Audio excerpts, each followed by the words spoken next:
No, but go ahead anyway. Call the meeting to order.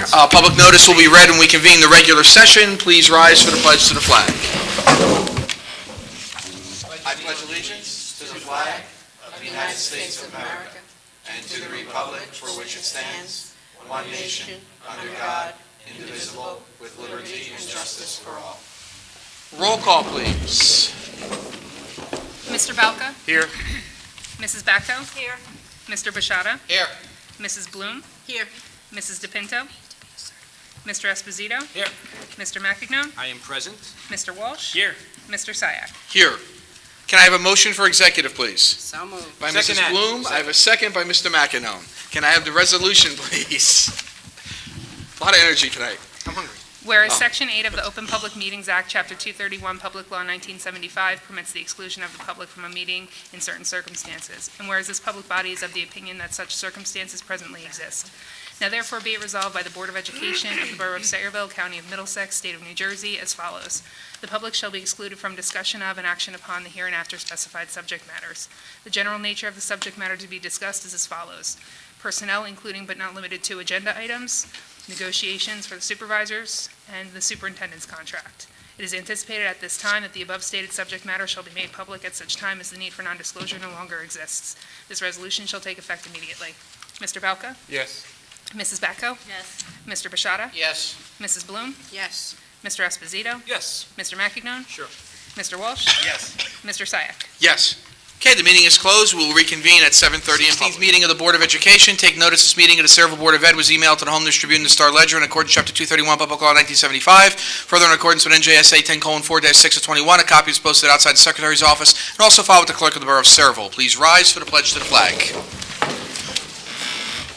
I pledge allegiance to the flag of the United States of America and to the republic for which it stands, one nation, under God, indivisible, with liberty and justice for all.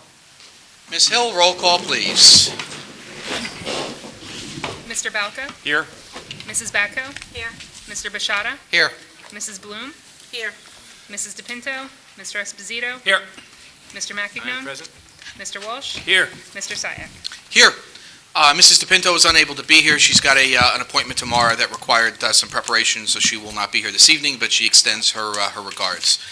At this time, could you summarize for us what we did discuss in executive session, please? Personnel, including but not limited to agenda items, negotiations for supervisors, and the superintendent's contract. Thank you very much. And we'll move on to our Student Council Representatives Report. Mr. Corby and Mr. Sayreville, it's all you. Thank you. See, this past month, we've had our National Einstein inductions, which went very smoothly. They also had the spaghetti dinner the following night, raised a lot of money for the club. Sports have been doing well. I know from my personal experience, golf finished second in division, which was a pretty good year. We competed at states recently. We got smoked, but that's okay. Track and field's been doing really good. I mean, every time I talk to my parents, they're always like, oh, did you see, I saw on Facebook they won the 4x4 relays or I don't know, something. So I know they're winning big over there. We had junior prom a couple Fridays ago, which went very well. The friends that I had that were seniors that went said they had a blast. Seniors picked their colleges recently. I know decision day was May 1st, so if you see any seniors, make sure to ask them where they're going because they'll actually have an answer for you. We had Math Honor Society induction today, and Heroes and Cool Kids went on a trip. Upcoming, I'm going to the Camden Aquarium tomorrow for AP Environmental Science, and Marine Biology is going to. Senior prom's Friday. I'm very excited for that. We have a sports trip coming to MetLife Stadium. We have a Six Flags trip for Student Council upcoming. Powder Puffs next Thursday.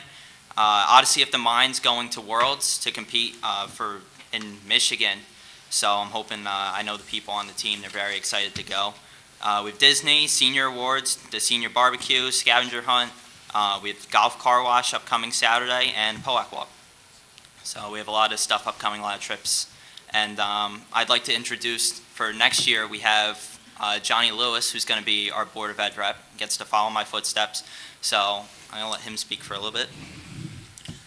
Hi guys, I'm Johnny Lewis, and I'll be next year's Board of Education representative for Student Council. I got a great mentor here in Zach Corby. He's teaching me all the tips, how to speak your voice and speak your opinion, and really get to know. I really get to know you guys, help you guys. You guys help me, hopefully, and I just look forward to working with you guys. Thank you. Any questions or anything? Any board members with questions? Mr. Lewis, welcome aboard. We look forward to working with you in the upcoming year. And then before we move on to our presentations, which are on the agenda, we have one additional presentation, which is for our outgoing student council representative.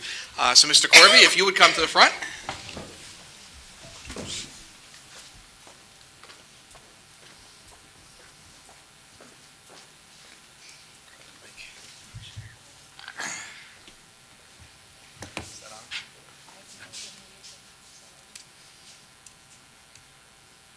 Testing? No. Okay, we'll just leave that there, and I'll speak very loudly. So, as is tradition for all of our outgoing school board members, we always recognize our members of the Board of Education with a plaque to thank them for their service. And something happened to Mr. Corby probably around January, because all of a sudden he really started to find his voice and started to speak up at meetings and started to challenge the Board of Education and started to ask a lot of questions. And I actually called him on the phone and I said to him, what happened? I said, the board changed presidents, Mr. McEnone was able to keep you in line, and I've completely lost all control. And he said to me that he really wanted to have an impact in his role, he really wanted to make a difference, and he really wanted to help better define the role for his successors. So I think, Mr. Lewis, you've got a great mentor here in Mr. Corby. And Mr. Corby, we want to recognize you and thank you for your service to the Board of Education. You've been one of the most outstanding student reps that we've had in a very long time. And I want to read and recognize the plaque. It's presented by the Sayreville Board of Education to Zachary Corby in grateful recognition of his dedication to the Sayreville Board of Education as the Sayreville War Memorial High School Student Council Representative 2016-17. Mr. Corby, congratulations.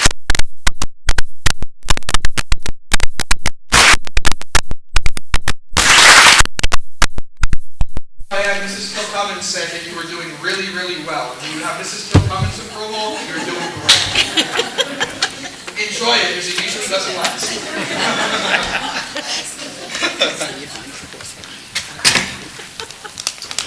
And at this time, we'll move on the agenda. We're going to recognize some other outstanding individuals. We're going to recognize our Teachers of the Year. We're going to recognize our Educational Service Professionals of the Year and our Educational Support Professionals of the Year.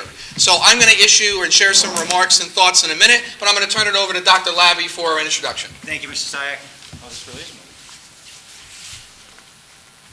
Good luck with that. Thank you. There you go. Thank you, Mr. Sayak. If you've been to board meetings throughout the year, you know that we really take the time to recognize and honor our students. So many great outcomes throughout the school year.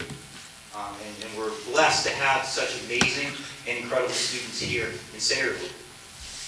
However, what we also have to realize is there was a person or many people behind those outcomes.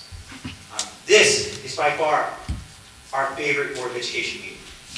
Because while we do celebrate the incredible outcomes of our students, I think it's important that we all take the time to recognize and honor and celebrate the amazing people behind all of those incredible student outcomes. One of the things we tell our staff all the time is that no matter what job you perform in this district, you are incredibly important and vital to all of our students, and that everything and anything you do, either indirectly or directly, impacts their performance and their outcomes. So it is an honor and a privilege to be here with you this evening to celebrate some truly amazing professionals. We have our Governor's Teachers of the Year, Governor's Education Service Professionals of the Year, and our very own Sayreville Education Support Professionals of the Year to celebrate, honor, and to thank from the bottom of our hearts for everything that you do for all of our students. And to help us get things started, Mr. Sayak, if you'd like to join me up here. We do have our amazing administrators here today, too, to assist us in this. So when Mr. Sayak begins to introduce Our recipients, he's going to ask the building administrator, if there's a building administrator from that school, to come on up and take over if they would like, and to join us in welcoming and celebrating the amazing professionals that you're going to meet in a moment. Thank you, Dr. Labby. Before I begin with Arlen School, I too want to congratulate these outstanding teachers, educational services, and educational support professionals. One of the best things about these awards is that they're selected by your peers. So it's your peers who are every bit as distinguished and talented as you are, who join together and decide that these are the individuals that we feel represent us and represent best what it means to be a teacher, an educational service, or an educational support professional. These are the individuals who are truly making a difference, and these are the role models that are in our buildings that we want to emulate, that we have pride in, and that we're really happy are part of the culture and fabric of the Sayreville Public Schools. And that's what I think makes this award very, very, very special. The impact that each of you have in your chosen profession, in the chosen way that you contribute to this district, impacts every single one of our children and leaves an indelible mark. Every single one of us can remember the people that we went through public schooling with in the classroom and the impact that they had, whether it be in helping us get a particular concept and understand it and grasp it, help us figure out who we are as individuals, help us or challenge us to expand our horizons. We all know those special people and the impact that they've had, and I want to congratulate each of you for being one of those special people. And with that being said,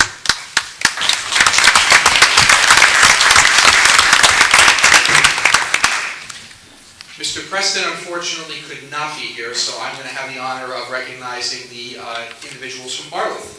And we're going to begin with Rachel Gelfand, the Arlith Teacher of the Year. If you'd like to come up.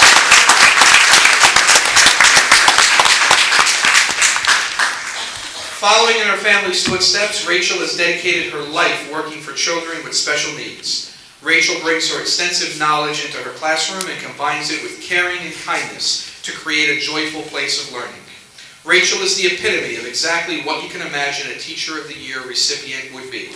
Rachel is dedicated and has gone back to school to pursue her supervisory certificate. Rachel and her colleagues communicate constantly, resulting in extraordinary projects such as Arlith's amazing Autism Fair. We are very grateful to Rachel for her dedication to our multiple disabilities program that has enriched so many of Sayreville's children's lives. Rachel, congratulations.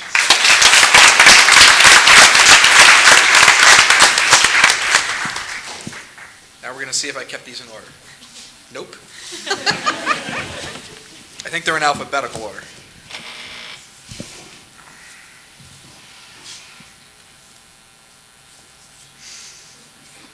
You're doing good. We definitely needed an educational support professional of the year to handle this. Here we go. Congratulations.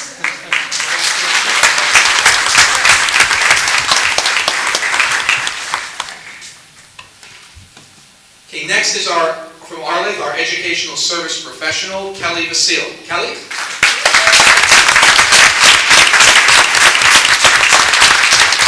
We are so fortunate at Arlith School to have Kelly as our reading specialist. Kelly is a team player that is always first to offer a hand, whether it's painting children's faces at the Arlith's Winter Festival, putting a costume on for Arlith's Literacy Night, or coordinating a reading program to further develop a children's love of learning. Kelly continually goes above and beyond and is often undertaking additional assignments to design reading strategies resulting in children's love of books. We all have a memory of a favorite teacher, and Kelly Vasile's wonderful and warm personality embraces the qualities that we remember from our own favorite teachers: kindness, knowledge, fun, dedication, and creating positive relationships with all those she is involved with. You will often hear Kelly say, "What do you need?" Kelly glows with affability. At Arlith School knows they are unbelievably lucky to have her as part of their team. Kelly, congratulations.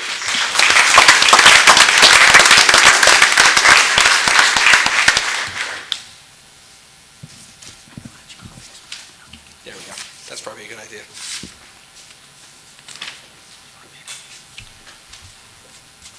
And we have from Arlith our educational support professional, Anna Marie Melnaski.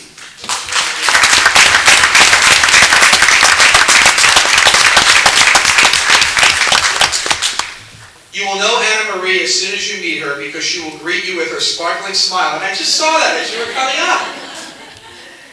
Anna Marie has been part of Arlett School's family for over 16 years. Anna Marie is a fantastic support, not only for the children in her classroom, but throughout the school. Anna Marie arrives at work early every day, eager to work, and brings a sense of easiness and kindness with her. Anna Marie continually will meet the children in her class at their level, whether that is being on scooters in the gym, singing her heart out in music class, or working with manipulatives during math. We are grateful for her dedication and for the passion for education that she shares with Arlett School each day. Anna Marie, congratulations.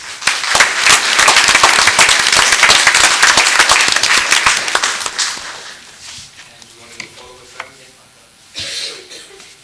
You come to the center, we'll do a photo.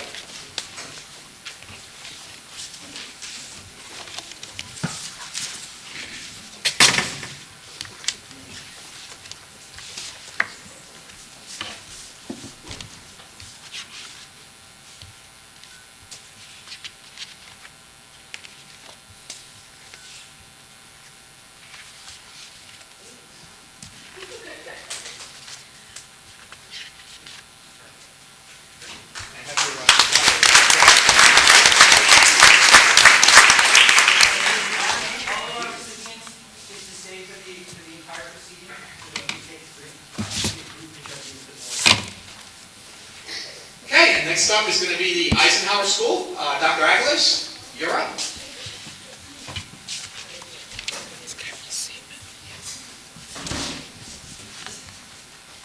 And I'll be your educational support professional. And I need one. Good evening. First one to recognize our Teacher of the Year, Carol Seaman. She asked me to keep it short, so I will. It was a very easy decision this year to choose our Teacher of the Year. As we sat as a committee, the words that kept coming from each member was, she's giving. She gives not only to the students, but if you ask her for help as another teacher, she's willing to help. Technology, she uses technology often in the classroom and helps her fellow colleagues along with things they might not understand or areas where they can improve. She's dedicated. If I hear the copier going at the end of the night about 5, 6 o'clock, I'm guaranteed it's Carol. Getting prepared for the next day. She's a fabulous lady as well as a fabulous teacher, and we're glad to have her at Eisenhower School.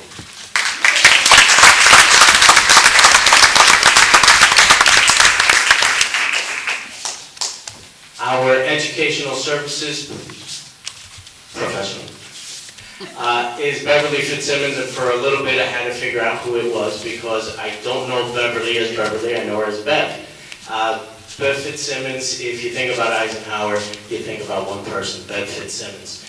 She is a talented reading specialist. She knows everybody by name. She knows what's going on in everybody's classroom just as well as I do. She knows who needs help, and she's a huge advocate for our novice teachers. She'll come in and she'll say, give that one a little bit more time, or that one needs a little bit of a pep talk, or kick that one in the behind. But she's fabulous to have as a right-hand person. She is definitely the person that I go to when I have a thought about making a change at Eisenhower. I'll run it past her. And as the historian of Eisenhower School, I can ask for no better person. She is fabulous and remembers kids and teachers and connections better than anybody I know. So, Bev, thank you for everything you do for our students.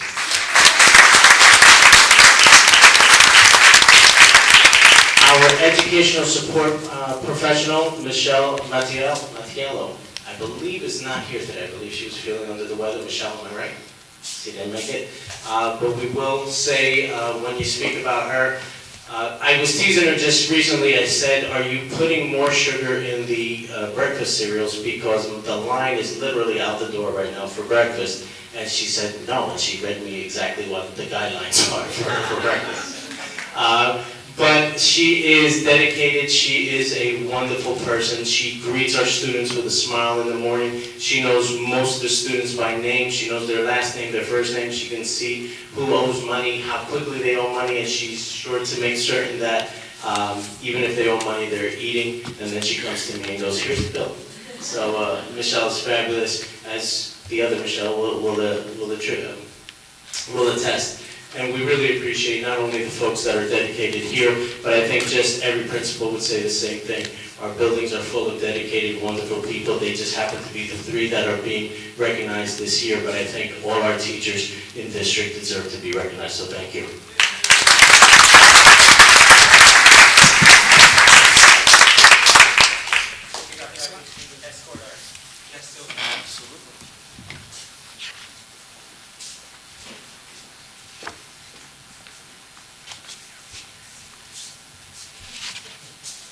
Man in the middle.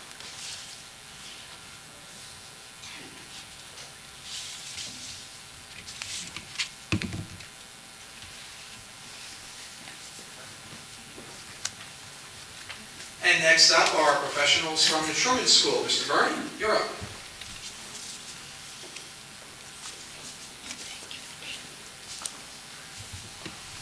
Truman School certainly is very blessed to have many hardworking and dedicated professionals.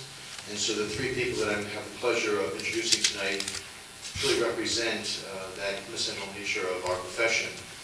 And so it is indeed a great honor for me to be able to present them to the board, to the public, in terms of really who Truman, it's really a face of Truman School.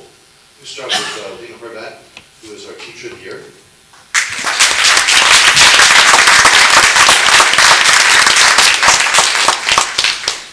Lena is a in-class resource teacher with Irene Warner in a second grade class. And believe me, if you had to face that class every day, you'd give her the award. Because certainly it's a class made up of some very interesting individuals, and she always keeps her smile. She always keeps that manner of what is best for our children, and she's certainly advocating for those children all the time. And she does that in a way that's very selfish, in terms of the fact that she never complains, never says a bad word about anybody, always is thinking of the bright side of every situation. And so certainly our children and our parents couldn't ask for a greater advocate for what Lena does every single day for our children. So Truman School, again, is very blessed to have her walk our halls every single day.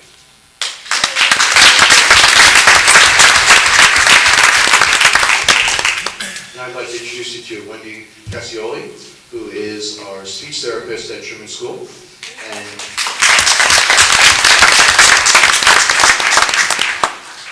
what Wendy does every day is that, I don't know if you know this at schools, but our teachers have to serve many different roles. And so one of the things that Wendy loves to do is that she loves to greet the buses in the morning. And so imagine if you're a kindergartner and you're getting off the bus and you have Wendy Cassioli, who is going to walk you to Truman School every day. And she's our speech therapist. So this poor child walking off the bus is not only wondering what the day is going to be like, but she's there and she's wondering how they're going to speak. And then she encourages them. That's really the very nature of who she is. She's a great encourager. In fact, just today I saw her with a student. And that student was just focusing right on her, listening to her, and you see that child's whole mannerism was changed because of that daily interaction.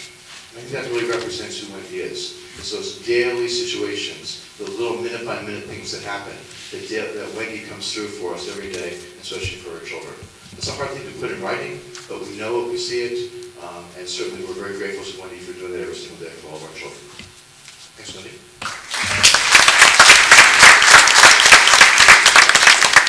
I'd like next to ask Mrs. McDonough to step up.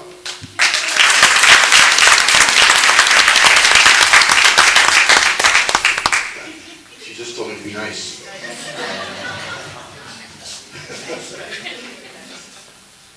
Susan is a clerk in our office, and just by her very presentation, you can see what the tone that she brings every day to Truman School. And Wendy's is a teacher rep, so I'm not going to get in any trouble. But every day I change her job description because I'll walk in and say, gee, I think we should ask you to do this today. So she does everything in terms of answering the phone, checking on attendance, doing those wonderful things, Erin, in terms of all of our orders that you're going to sign off on. And then I'll throw something out there like, because we have Truman TV, and so we have children who just want to be on Truman TV. So Susan has the wonderful task every day of filtering all those students who want to see me to pitch an idea about going on TV. So she's a great agent, both for them and for me. So again, that's something that you wouldn't think when you look at this woman, what she does every single day. And what she does every single day for our children is just that. Her dedication and her love for them is really immeasurable. And she does it with a smile, and we're very grateful to you for that. So thank you very much.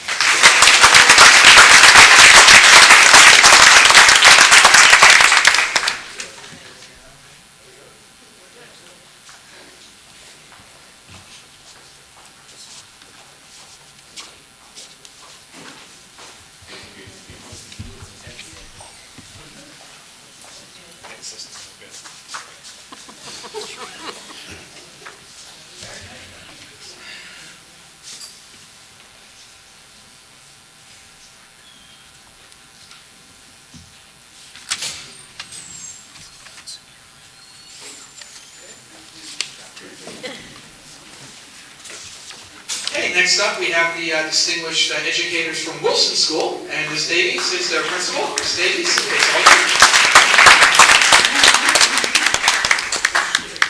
Excuse me for my voice. My mom said I don't need a microphone, so I'll go ahead and give it a try. How's everyone this evening? Good. It is always an honor when we can celebrate children and celebrate our staff. So I'm so excited, I'm actually nervous. I tried not to miss a point, as I had only a few lines to talk about each of these wonderful people that are going to be celebrated this evening. Thank you for having us. I'm going to speak about Miss Jennifer Golda.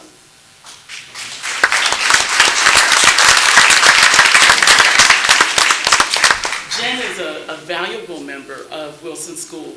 Jen is conscientious, she's creative, and she has a heartfelt interest in the success and education of our children. Ms. Golda is excited about ways she can join in and develop a great school. She's not afraid to add to her to-do list. Previously, she served as our school webpage coordinator, and she's directly involved with supporting our preschoolers as they enter kindergarten. Jen participates in our kindergarten readiness program at Sayreville each year, and she is a member of our Culture and Climate Committee, so she brings back a lot of information for her colleagues as well.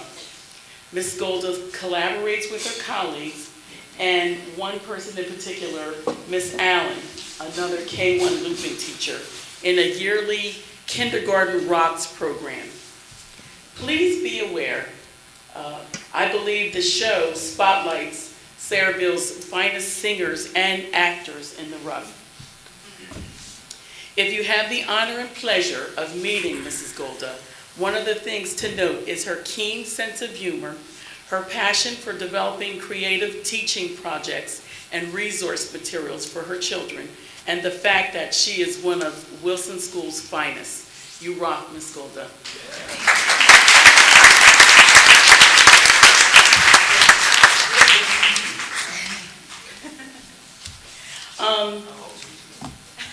Patricia Rasa, is she here? Oh, great. Awesome.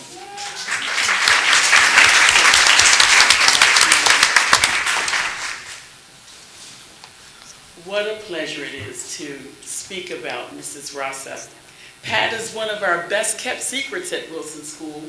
Each morning or afternoon, Pat can be seen preparing breakfast and lunch meals for our children. Although preparing meals is a normal routine, Pat completes the process with a giant-sized portion of caring and support I most admire. I enjoy seeing her greet the children. Do you know why? Because Pat knows every single child by name. It brings something very special to our workday. She is positive and a joy to have in our building. It's that extra special ingredient of care that Wilson School cannot be without. Miss Pat loves what her profession requires. She does it with such commitment, warmth, and ease. Pat brings a special touch to the learning environment and to the place where children bloom and grow. 2 words come to mind when I think about Miss Pat: gratitude and respect. Thank you.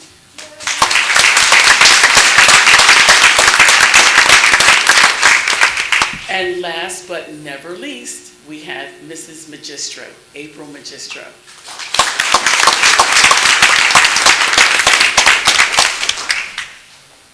This is one more part of our Wilson School Village. Mrs. Magistro is currently our ASI Title I interventionist. You will see her on math and reading night as all of the parents enter into all of our various classrooms, and they work with technology and they have activities and fun math and reading games. It really is a treat to see, and I just invite any of you to come. I always enjoy calling on the telephone and letting parents know this is a wonderful evening. Please come. And I'm always excited when I open the doors and many parents are coming to visit. April was acquainted with many of our parents. She grew up in the town of Sayreville. She is the first person you meet in the morning as she opens the doors of Wilson Elementary School. It's like a triage in the morning. Good morning, Mrs. Smith. How are you today? John, so nice to see you this morning. Nurse, we need the nurse this morning. It is a wonderful place because she knows too. She also knows all of the students and the families, parents, sometimes even grandparents by name. You see, it's the quick hello, it's the connectivity and the partnership we strive to achieve at Wilson School. Mrs. Magistro is furthering her career in reading and supervision at St. Peter's University. She's involved with our RTI team, Dr. Labby, and the district's curriculum committee. She serves on our SKIP committee and is definitely a part of our school improvement committee. She is like a critical friend when we make decisions and we consistently think about how to make our school better. She's a coordinator for the St. Jude's Mathathon. She serves as the Red Ribbon Week coordinator, and she's a part of the theme committee. She's a friend and a family member of Wilson Elementary School. Thank you.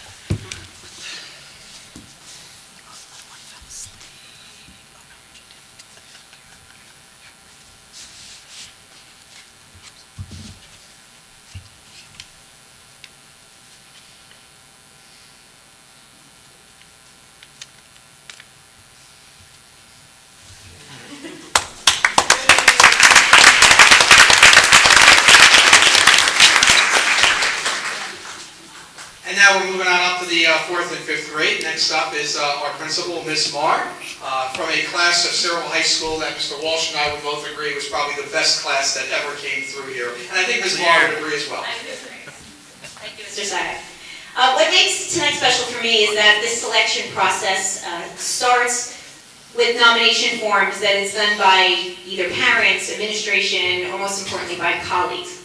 So tonight I would like to read a little bit about each of the SUES special people tonight and what was written in their nomination forms. So first, our Teacher of the Year, Mrs. Dana Georgiani.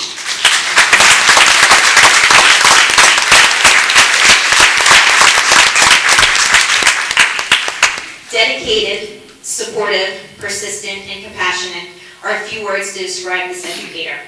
As a staff member of the Sayreville School District since September of 1989, she has impacted the lives of her students, their families, colleagues, and the community. She has worked with students who have had both behavioral and academic challenges. She has always found a way to motivate and challenge her students so that they may reach their full potential. She works closely with the parents of her students, encouraging them to involve their children in social interactions with one another, often facilitating outings and events such as movies and surfing camps during the summer. Mrs. Giorgiani works with other teachers and students in the building to encourage social interactions with regular education peers. She has helped many understand the celebrations and challenges of working with students with multiple disabilities and autism by bringing in POAC speakers to enhance our knowledge and help us better understand these types of disabilities. She is a strong and passionate teacher who is thorough and consistent. Her students make great strides in the time they spend with her, and there is a great sense of self-worth and teamwork within her room. Her students and their families are lucky to call her their teacher, and the SUES is proud to have her as our Teacher of the Year.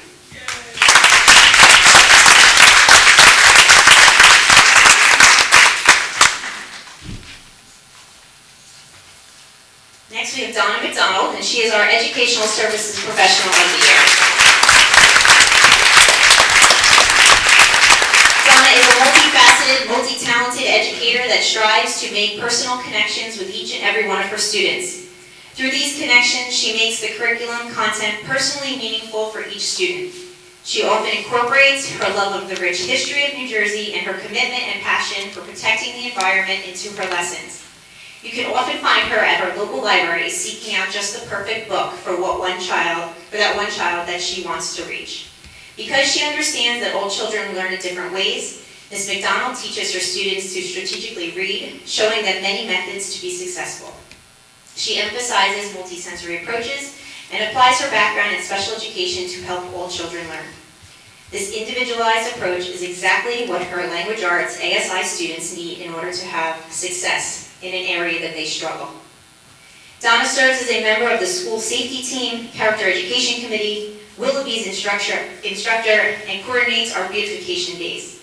She never hesitates to take on any challenge or difficult task. We are so proud to have Ms. McDonald as the SUES Educational Services Professional of the Year.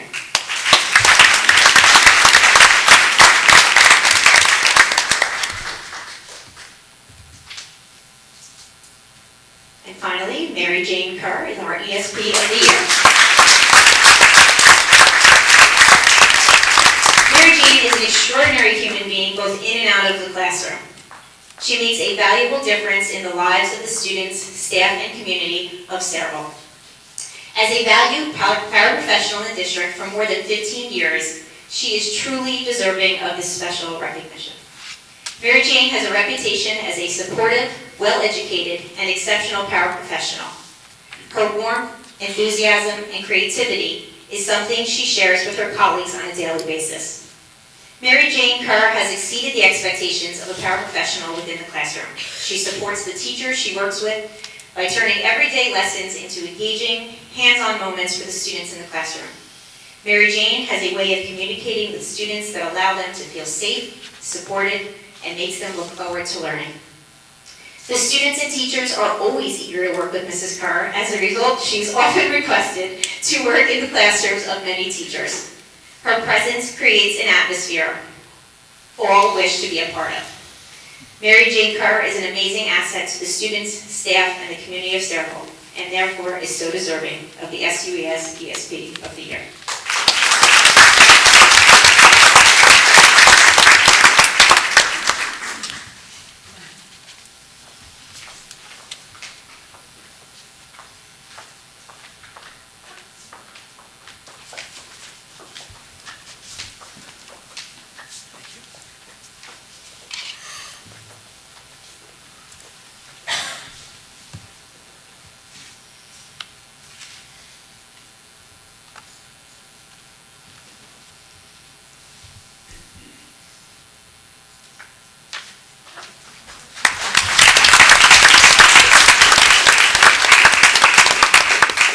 Now moving on to grades 6 through 8 at our middle school, our principal, Ms. Jakubik.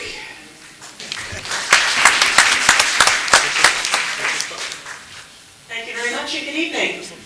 This year we had an extraordinary number of nominations for Governor's Teachers of the Year.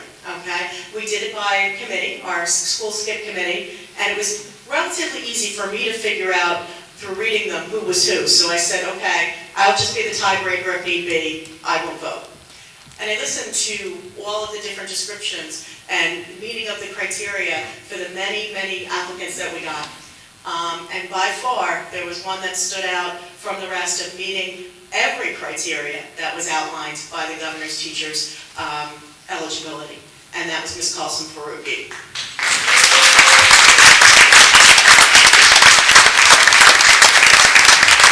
I've had the pleasure of working with Ms. Faruqi as a 6th grade math teacher for the past 13 years, and even more of a pleasure of working actually with her for 14 years because she was a student teacher in the Sayreville School District. So I've had the opportunity, it was very clear from the outset, even as a student teacher, the characteristics that Ms. Faruqi had that she would turn into a master teacher, and sure enough, she absolutely did. She went from being a novice teacher to a true master teacher who was a mentor for many of our teachers, our new teachers.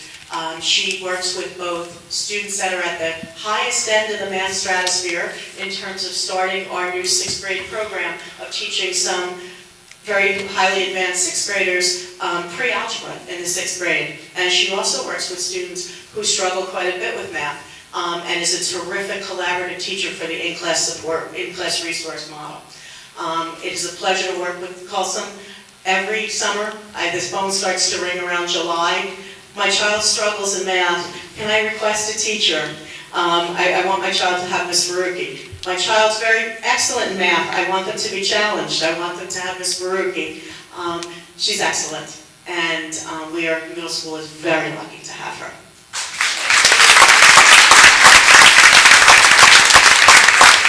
And the second person we have tonight is our educational support professional, Mrs. Margaret Ritter.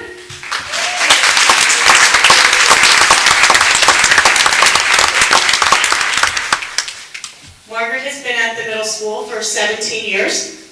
She works in the office with me. And for some reason, Margaret and I always find ourselves in the middle of something. It's a day when everybody's got the flu, and it's Margaret and I in the office in the morning, and we're down 6 subs, and she's always got a smile. I don't know how she does that, but she's always got a smile. And we have a very fast-paced office at the middle school. Just the nature of the beast in terms of 6th through 8th graders make it a very fast-paced environment. And Margaret, I think it's from being the mother of 4 girls that are very close in age that she's able to keep her composure at all times. Margaret knows the ins and outs and everything in the office. There's times that I just lose words for what I'm saying. Margaret can complete the thought. And at the end, it's just good to be able to laugh with Margaret, and she knows our kids, she knows our teachers, and she is just so valuable to the middle school. So thank you very much, Margaret. And she just recently became a grandma.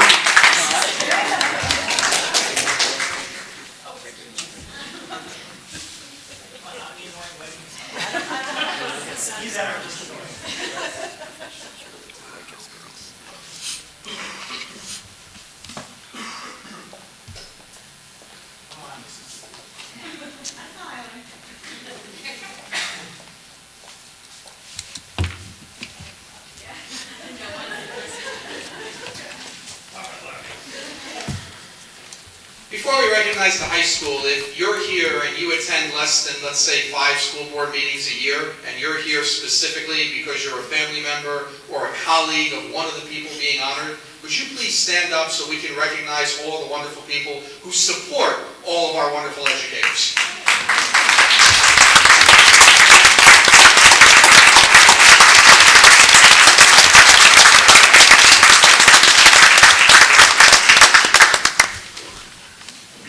Unfortunately, Mr. Brown could not be here from the high school. However, Mrs. Bloom is going to recognize the award recipients, the distinguished educators from the high school. Mrs. Bloom?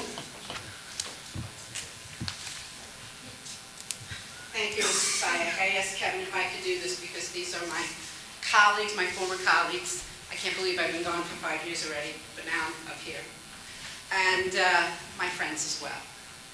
So we're going to start with the Sayreville War Memorial High School Teacher of the Year, the incomparable Mrs. Linda Jakubik-Tanchek.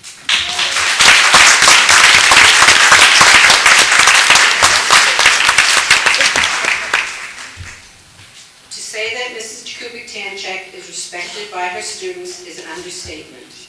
Over the years, she has been revered by them, and because she displays such caring for her students, they often look to her for guidance on a variety of topics, from academic to personal. Ms. Jakubik-Tanchek is to be commended for her enthusiasm, school spirit, and professionalism, as well as her tireless support of the staff at the high school. She has been a force in working with LAL students to successfully complete their reading and writing components on state-mandated testing, often testing out 95% of her students. Linda is a team player, a consummate professional who is dependable, motivated, and displays a deep commitment to her students, in addition to working with her supervisor and the administration. And she's my friend.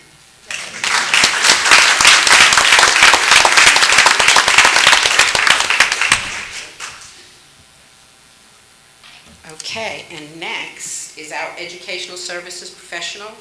Is Joe here? I didn't see him. No? Okay. Joe Abiscato. He's been retiring since I left, so he's finally doing it. I kept saying to him, Joe, why are you still here? Joseph Abiscato, also affectionately known as Pops, is well known throughout the district as a very outgoing, fun-loving, and humorous professional who is very popular among the students as well as the staff and administrators. Mr. Abiscato has been in the Sayreville School District for a total of 34 years, which includes 32 years working as a middle school counselor and then a high school counselor. Joe was named Middlesex County Vocational Technical Schools County Counselor of the Year. His qualities of cooperation, integrity, respect, and fairness are just a few of the many adjectives that describe his character. Mr. Abiscato's positive attitude, sense of humor, strong work ethic, flexibility, and commitment have enriched and enhanced the lives of many of our students, faculty, and administrator. And I would welcome him to the land of the retired if he was here.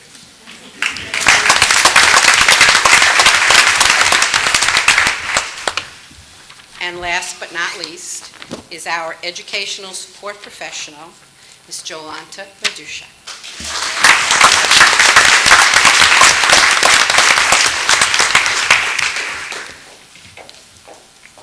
I also have the pleasure of working with Jolanta. She is the administrative secretary for the supervisors of the district and the high school. Jolanta can best be described as the quintessential professional. She greets everyone with a smile and is an amazing resource to not only the supervisors and athletic director, but also to the coaches, teachers, and everyone entering room L209. Her efficiency is admirable, as well as her willingness to help others with any endeavor. It is a pleasure to work with this woman each day, and I did, and she was a pleasure.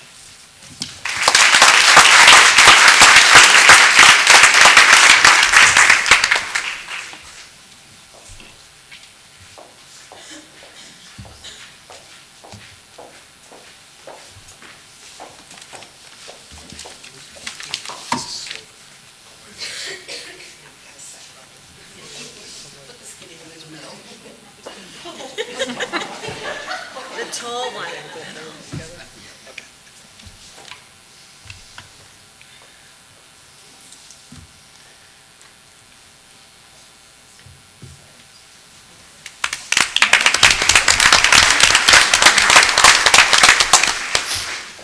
And next up, we have our project before, our Slover, which is our administration building, and our transportation ESPs of the year. And presenting those will be Ms. Hill. I'm going to start with Slover. Our educational support professional of the year is Mrs. Lisa Seta.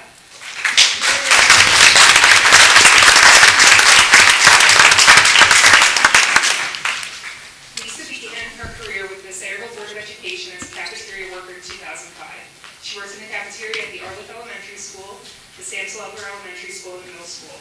In July 2014, she became a support secretary at Accounts Payable, where she works today.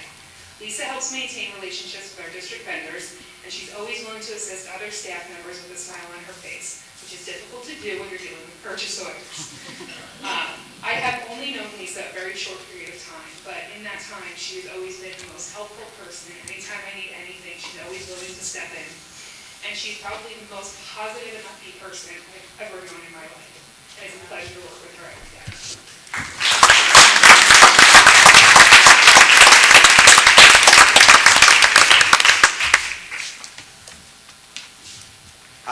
Before I announce our project before person and transportation person, I'd like to say a few words about Lisa too. She and I celebrated an anniversary together. We both came into the district together. We both had our first days together in July of 2014, and it'll always be a very special day for me. She's an amazing person. She literally lights us all over. When she's not in, it just doesn't. Something's wrong. Something feels off. She's the Julie McCoy. And I'm watching you. Some of you know who Julie McCoy is. By the way, I am not Gopher Julie. But she's the Julie McCoy of the Silver School. She is the person that makes sure that we continue to smile and continue to recognize how blessed we are to work together as a family at Silver. So Lisa, I can't thank you enough for making me feel as special as you made me feel for the past 3 years. And I couldn't think of a better person to have an anniversary. This being taped, my wife. Right. Better person. If you want to put where you're at. Better person to have an anniversary with, Lisa.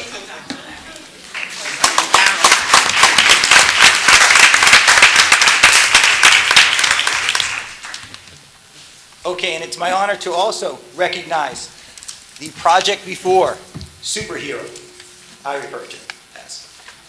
Mrs. Grace Restivo. Is she here today? Yes, she is.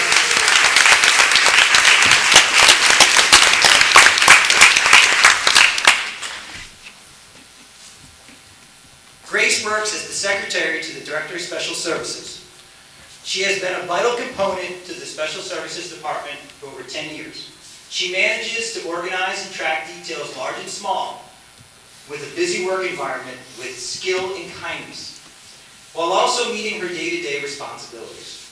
Her expertise is always offered to teachers, child study team members, and other administrative assistants. Grace is the department's go-to person for schedules, Google Docs, and just about anything.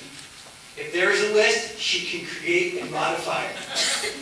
She is one of the first faces our parents see when starting their time in the Sayreville School District, and she provides excellent customer service to all our families. Congratulations, Grace. In our personal note too, I had the incredible experience to work with Grace now for 3 years, but more 2.5 as the Director of Special Services. And much like Lisa, she just radiates. She just makes everyone around her feel special, feel important, including the Director of Special Services. She's incredibly proficient, extremely competent, and most importantly, she's a wonderful person that I am honored to call not only my colleague, but my friend. Congratulations, Grace.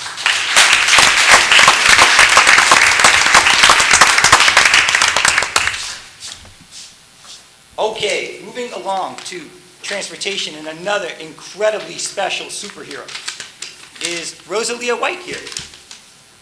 Oh, no. Oh. She missed the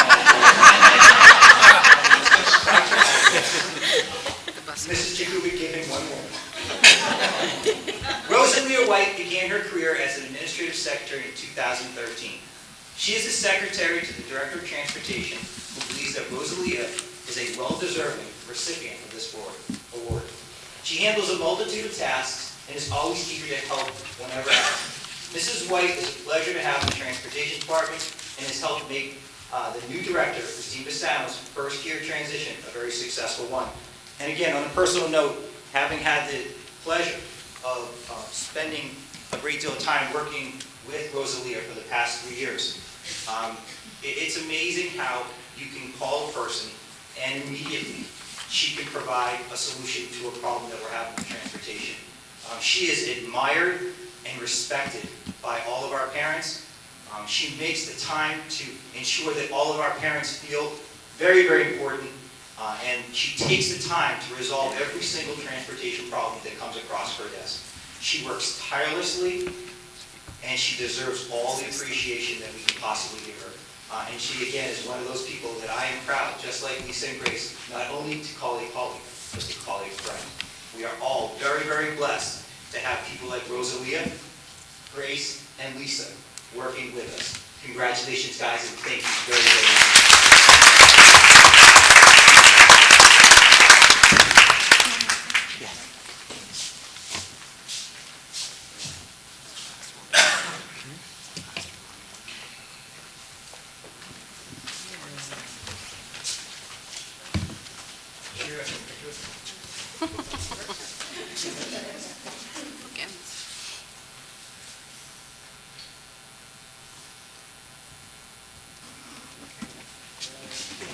And now I'm going to ask the board, as well as all of the teachers of the year, the ESP squareds of the year, to please come on up. We'll do a group photo.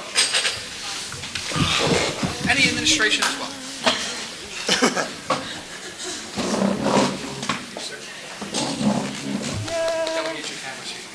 No, I don't know. You get a picture of yours? Yeah. That's nice.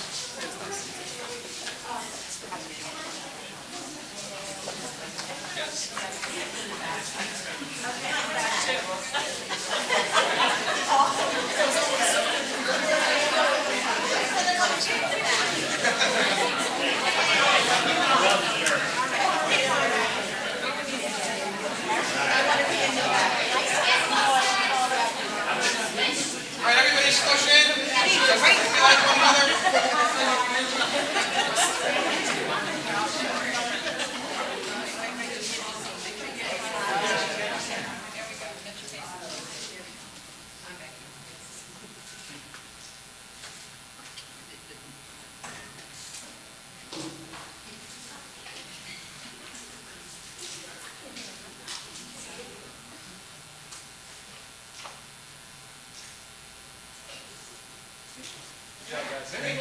Congratulations.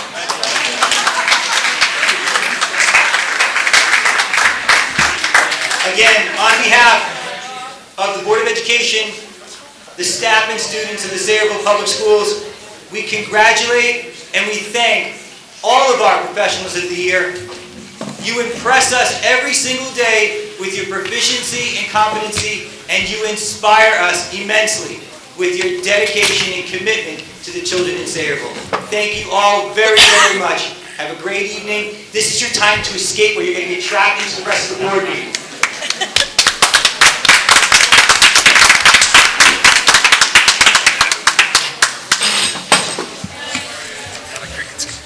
Kevin, 9 o'clock, let's get out of here. Listen, we have important work to do. Yeah, man. Did our superintendent reference the Love Boat during his speech before? Yes, he did. You know the Love Boat. Soon will be. All I know is that's not Vision 2030. Were you around for what? I don't think I was around. No. I know it. Or if I was around, I wasn't watching at the time. I remember Captain Stubing. Like, I remember it, but I don't really know the. So you might just know it from reading. Yeah, I mean, I remember it being on, but. It's back always. All right. Kevin, Yeah. how long is this going to take? You what? How long is this going to take? As long as it needs to.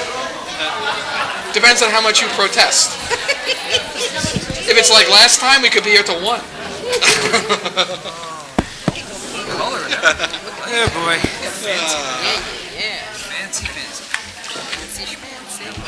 Andy, you still with us? Okay, if you were at our last meeting, we began talking about the school performance report cards, and some of us agreed that we were going to come back with a synopsis of what we saw in the report cards for the individual schools.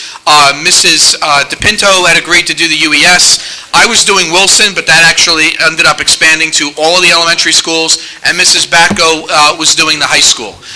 So I'm going to start off with Mrs. Batko in a minute in terms of sharing that information and her findings with the board from the results. The only caution that I'll make is that when you look at this data, first of all, it is only data. and there are lives behind it. There's teachers that impact our students every single day, principals and teachers that help create a climate at each one of the schools, and students who represent every single number that is on any one of these pages. So we just need to keep that piece in mind.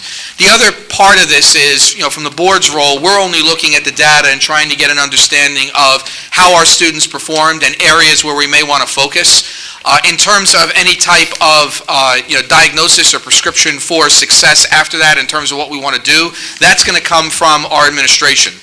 We're just looking for opportunities right now to better understand the data, so as part of our roles, when it comes down to budgeting and it comes down to approving programs, we know how to allocate resources.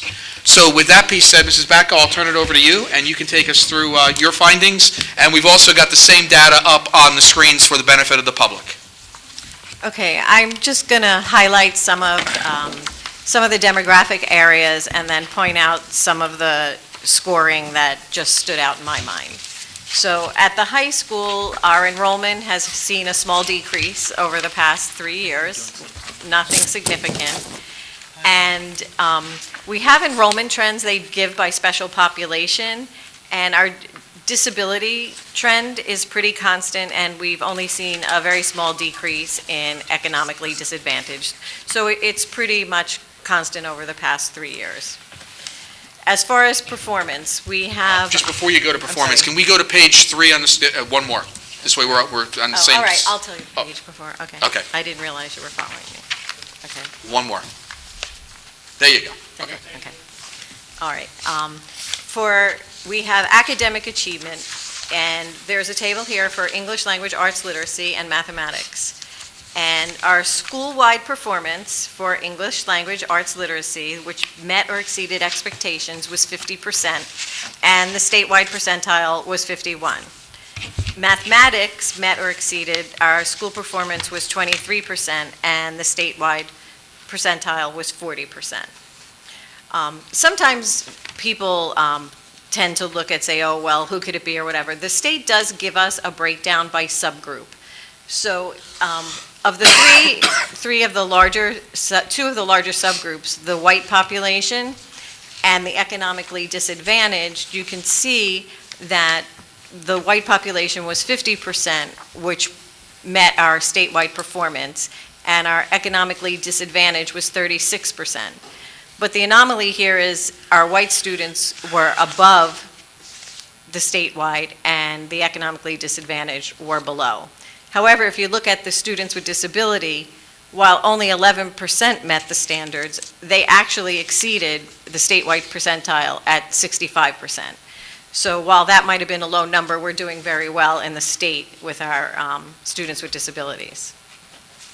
And you'll see a similar comparison with the math, the same way they did language arts. The next page, then the state breaks it down by grade. So if we look at PARC data for language arts for grade 9, we met or exceeded at 49%, which was the exact same as the state percentile. Last year, I went to look at how we did last year. Last year, our school was also 49%, but the state was lower at 41. So while the state number has risen, our school 9th grade has stayed the same. The one thing that I do caution this 9th grade is we're comparing two different sets of children, so it's not a good comparison sometimes when you compare by grade level. So if you move on to the 10th grade, our school-wide meet or exceeds is 51% and the state is 44%. So while the 9th grade met it, our 10th grade exceeded. And I do want to point out from last year that the number did go up for our 10th grade. Last year we were only at 46%, so there was an increase. On the next page we have grade 11. Grade 11, our number was 31% and the state was 40%. That was a decrease over last year. Last year our number was 42% and we met the state expectation last year. If you look at the next page, page 7, you can see a comparison by year. So if you look at our grade 10 class of 14-15, they were at 46%. And then, assuming a constant students in grade 11, there was a decrease of 31%. So that would be an anomaly that I would look at as to the grade, the same grade that moved up, but the numbers had decreased. Then the state breaks our math down by Algebra 1 and Geometry. Our math scores were 13%, and the state was at 42%. It was consistent from last year where our math scores were 13% and the state was 40%. For geometry, our math numbers were 22% for the high school and the state was at 27%. Last year, we met the state expectations for 21 and 21%. So that number has, while the state has gone up, we have not gone up as much. For Algebra 2, our students met or exceeded at 19%, and the state was at 27%. The 19% was actually an increase. Last year, we were only at 13%, so that was actually a 6% increase over last year. The next one on page 12, the next subject they look at is biology. Biology, it actually did, if you add the proficient and the advanced proficient, you could see the statewide number is 57% and our school is 56%. So if you look at the trending, biology actually over those past few years, our trend is pretty constant over the past 4 years. So our students in biology have pretty well met the state average for the past 4 years. The PSAT and SAT numbers, while our overall number in students participating in SAT is 61.8% and the state is 58%, we are trailing in ACT at 10% and 27.6%. However, we are doing more to promote the ACT, so I would expect that that number should grow next year. Our PSAT, SAT, ACT benchmarks are very close to the statewide benchmarks. Our school and state mean averages and are also very close to the state numbers. On page 14, we have the AP testing. This one, being on the curriculum committee for years and going back and forth with AP testing scores, and for those of you that remember last year, we had changed the dynamic of the the AP scores, and where now the students are required to take the AP scores, the AP tests, and I know there was some trepidation, some people were against it, so this data is very significant to me. If you look, and I'm just going to focus on the English, math, social studies, or science, because it's a little hard to compare what's in the total numbers because different schools do different subjects. But if we just focus on the top four, our percent for our school average was 84.3, and the state was only 69.4%. I think this is a very significant number because the change over last year, the high school was at 72% and the state was at 70%. So our numbers have actually exceeded the state by much more this year, even though we have required everyone to take the test. So that's data that we had been looking for as a curriculum committee to see if the change, how it was working. So I know it's only 1 year of data, but at least it's in the right direction. The one number that we actually are lower than the state, though, is the number of students participating in AP classes, and in one or more class, we're only at 25%, and the state is at 39%. And that's consistent from last year, too. Okay, now visual arts, visual and performing arts on the next page. Actually, there is one number here that surprised me. While our total visual arts were at 55% and the state's at 68, last year we were a little bit closer. We were at 52 and the state was at 50. However, the one number that, of course, does stand out here is our music. And the school's at 7%, the state's at 39. We were pretty consistent last year where we were at 7.3%, but the state was only at 17.8%. So I would like to know, is that something, did the rest of the state, did something change in our music program? I always thought we had a really good music program, and we are consistent, but did something change within the state did other schools do something that drove their numbers so much higher than ours? Because I always thought music was something we actually recruited very well in, but the state, for some reason, their number actually jumped considerable there. Well, I mean, it's not based upon outside performances, like, our band is very accomplished. Right. Our choirs are very accomplished. And our students that participate in art classes, as you can see, their work is being shown in galleries and so forth. This is based upon the number of students enrolled, right, in these classes. right. And I think that maybe that is something that we can take a look at. And we've talked about this before, and I'm proud to say that we'll be having a meeting real soon about career academies, career learning academies. And I've already spoken to a couple of art teachers as well as a couple of performing arts teachers, and they are real excited about creating these academies because they see that as a way of getting more children involved into the visual and performing arts, which I think they recognize not enough kids are going into those classes. Yeah. I don't think the anomaly here so much is in Sayreville. I think we're remaining constant. It looks like something else happened around the state that their number, other districts jumped so but high. I think everything is relative, right? If you don't leave these four walls, you think that everything we're doing is apropos. Right. But when you learn that other districts have more children participating in these courses, it makes us understand that while things have been the same, maybe things have to be better. Right.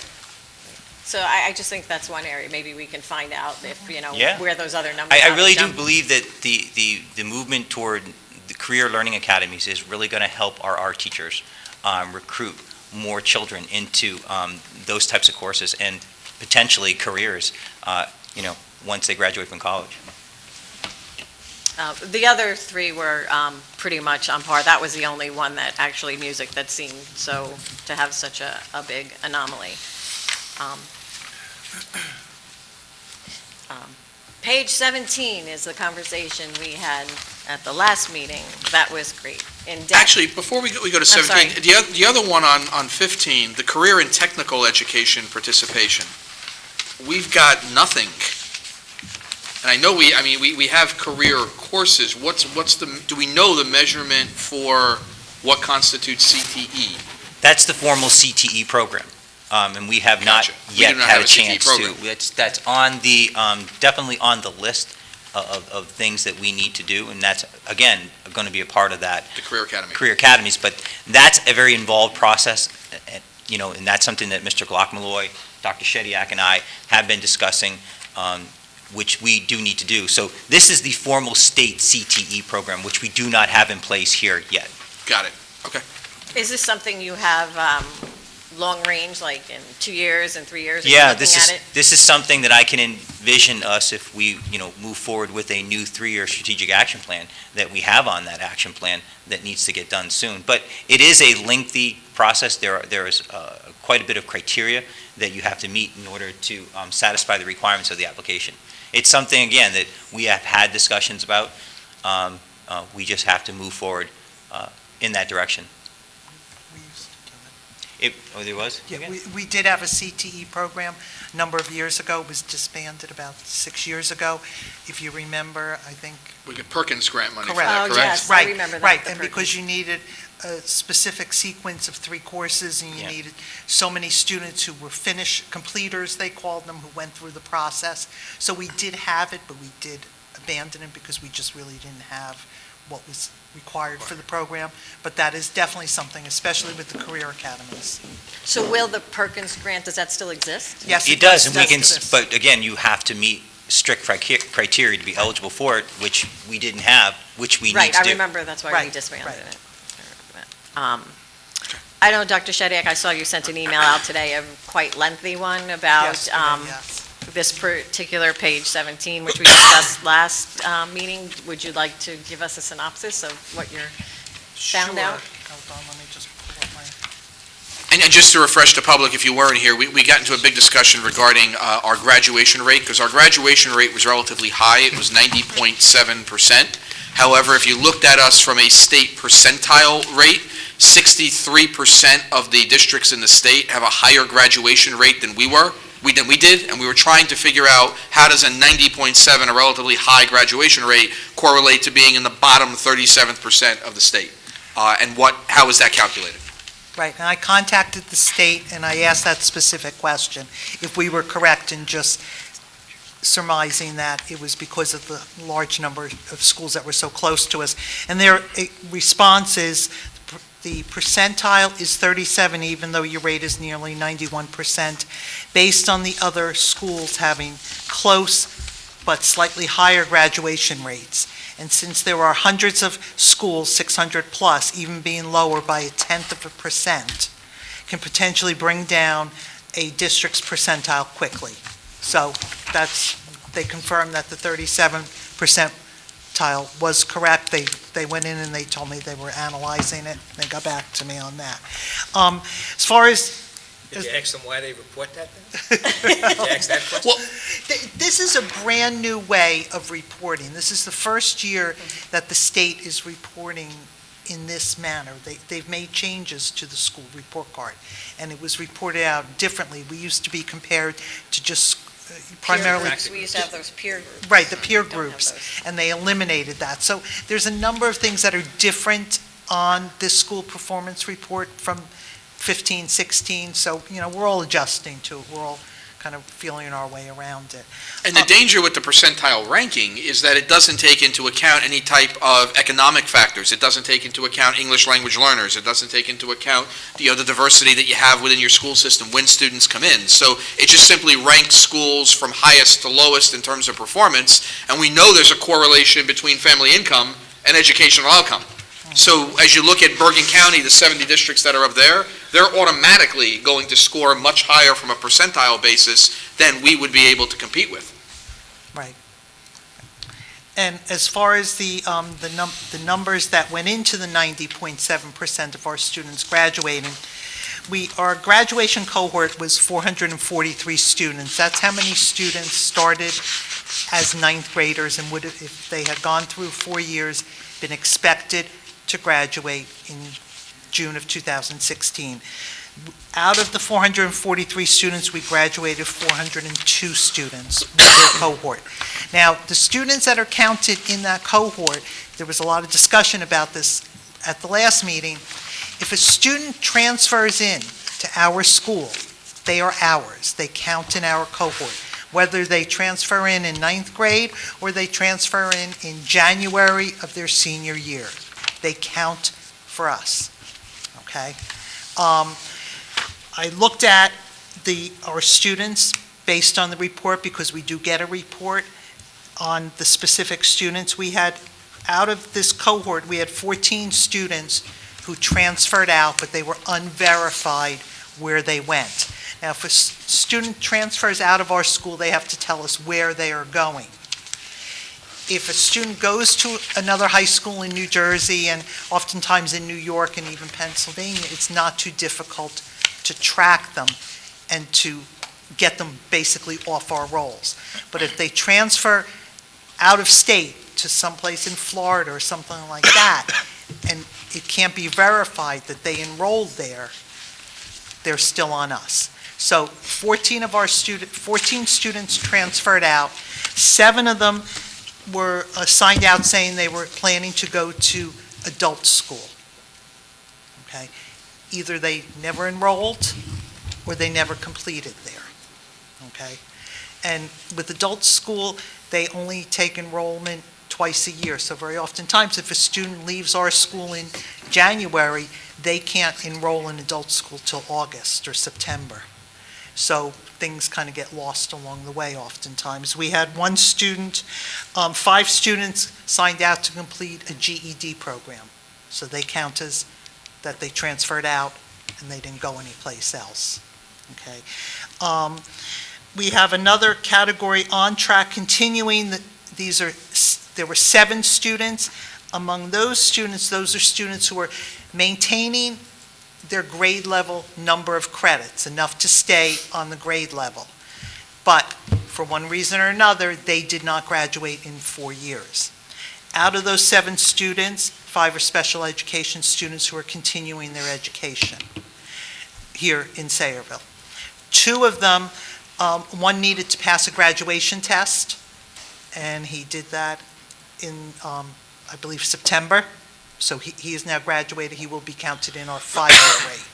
We had another student who needed to take, who had transferred, had been with us, then transferred out of state for the 14-15 school year, returned to Sayreville for their senior year, and they were missing a number of courses because they had failed them. That student needed to take a history course that was a graduation requirement by the state. That student finished it over the summer and has now graduated. So that student will go into our 5-year rate. Okay. We had 12 students who were off track continuing. They were students who were not progressing along the grade levels. They had lost enough credits, they're still enrolled, but they had lost enough credits that they did not qualify, to move 9th, 10th, 11th, and 12th grade each year. A number of those students were English language learners who actually came to us, a lot of them during their high school years. But they're ours. And then dropout, we had 8 students, and those were students who dropped out for one reason or another. And out of those, 4 of them were enrolled in our district for less than 1 year. 2 were enrolled for less than 2 years. But they're counted on our rolls. So if we can summarize that, there's nothing we can do about that number. Right, there's not, Right, but based on what you said, like when you talked, it looks like the transfer numbers were the highest group in there. that was 14, right. So would that lead you to believe that this district has a high percentage of transfer types relative to other districts? I don't know what the specifics are for other districts, and we're not privy to that information. Well, it seems like the transfer number is what's driving this, of the numbers you quoted. Right. It was the highest. It was the highest of the group. Of the group. Yeah. I have a question. Oh, I'm sorry. No, go ahead, Mr. Esposito. Well, if we know a student transfers, Yes. right? Isn't it, maybe it's to our benefit to follow up? Because there's not that many, right? To follow up and call that school, and if they did graduate in that 4 years? We do attempt, but when they can tell us that they're transferring someplace, and we contact the school, and if they have not enrolled in there. You do make that effort? Yes, we do. Okay. Yes. And then I know that Mrs. Sokola reviews this list, because she gets this list the very beginning of September every year to verify it. And she does, anyone who's on maybe transferred out list, unverified, and so on, she tries to track them down, and she's pretty relentless with that. And then there is a mechanism where she can make an appeal to the state. Usually we're not successful, but, she has appealed some of them. But you said that the transfer in become part of our cohort, and we Yes. have these unverifieds that go transfer out, and we can't verify. But let's say they're somewhere, but we can't verify, they're part of that other school's cohort as well, because they transferred in, just like the people that transfer into us? If they transfer to a school within the state. Within the state. And they actually enrolled, they have a state ID number, a SID, which follows them from one school to another. So then they would be off our rolls. So all of Correct. those 14 are probably not in New Jersey, that's what you're saying? Correct, right. They have either not enrolled in another school, Or they or went out of state. they went out of state. And that's really very, very difficult to track. So, And see, as I look at this, I'm not going to say there's nothing that we can do. I mean, as I look at the categories that you outlined, first of all, if they're on track and continuing, while not graduating on time is, very, significant and emotional to the student, and certainly it affects our statistics, in the great span of life, as long as you complete high school in 5 years instead of 4, it's not that big a deal. It affects our, our scores, and obviously we want our students to complete in 4 years, but it's not that big a deal if they complete in 5. Right. But when you look at the categories that to me are a big deal, it's when they leave and they go nowhere, or they drop out. Right. And the same thing, the off-track continuing, if you've got a special education student that in many cases we're obligated to educate until they're 21, again, there's not much you're going to be able to do to speed that process up to get them out in the 4 years.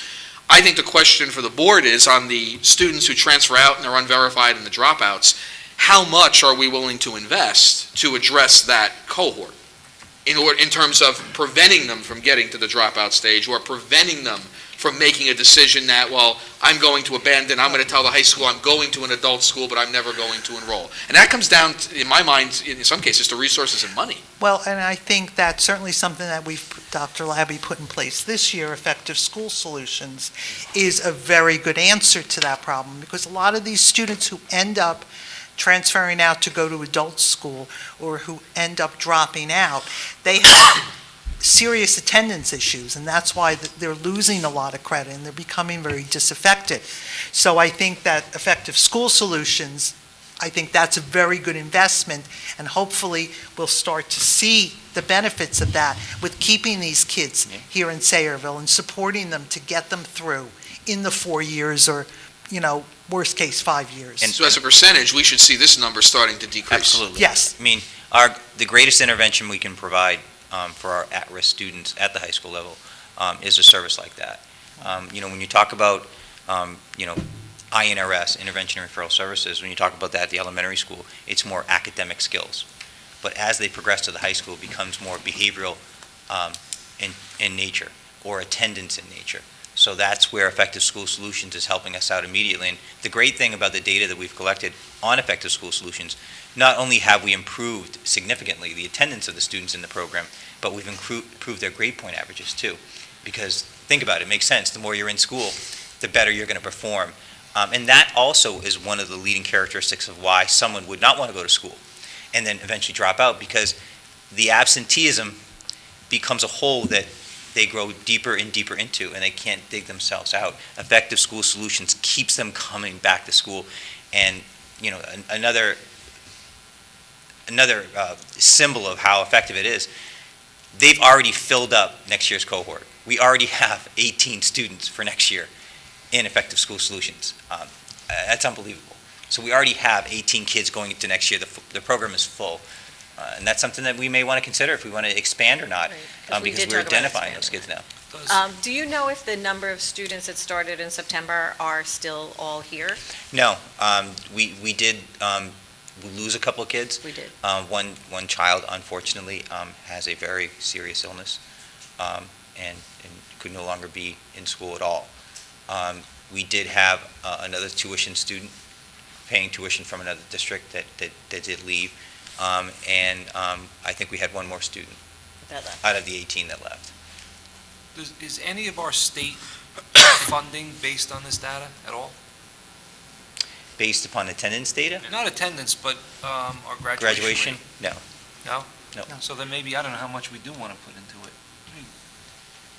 A little, but I don't know how much, if it's not going to affect us financially.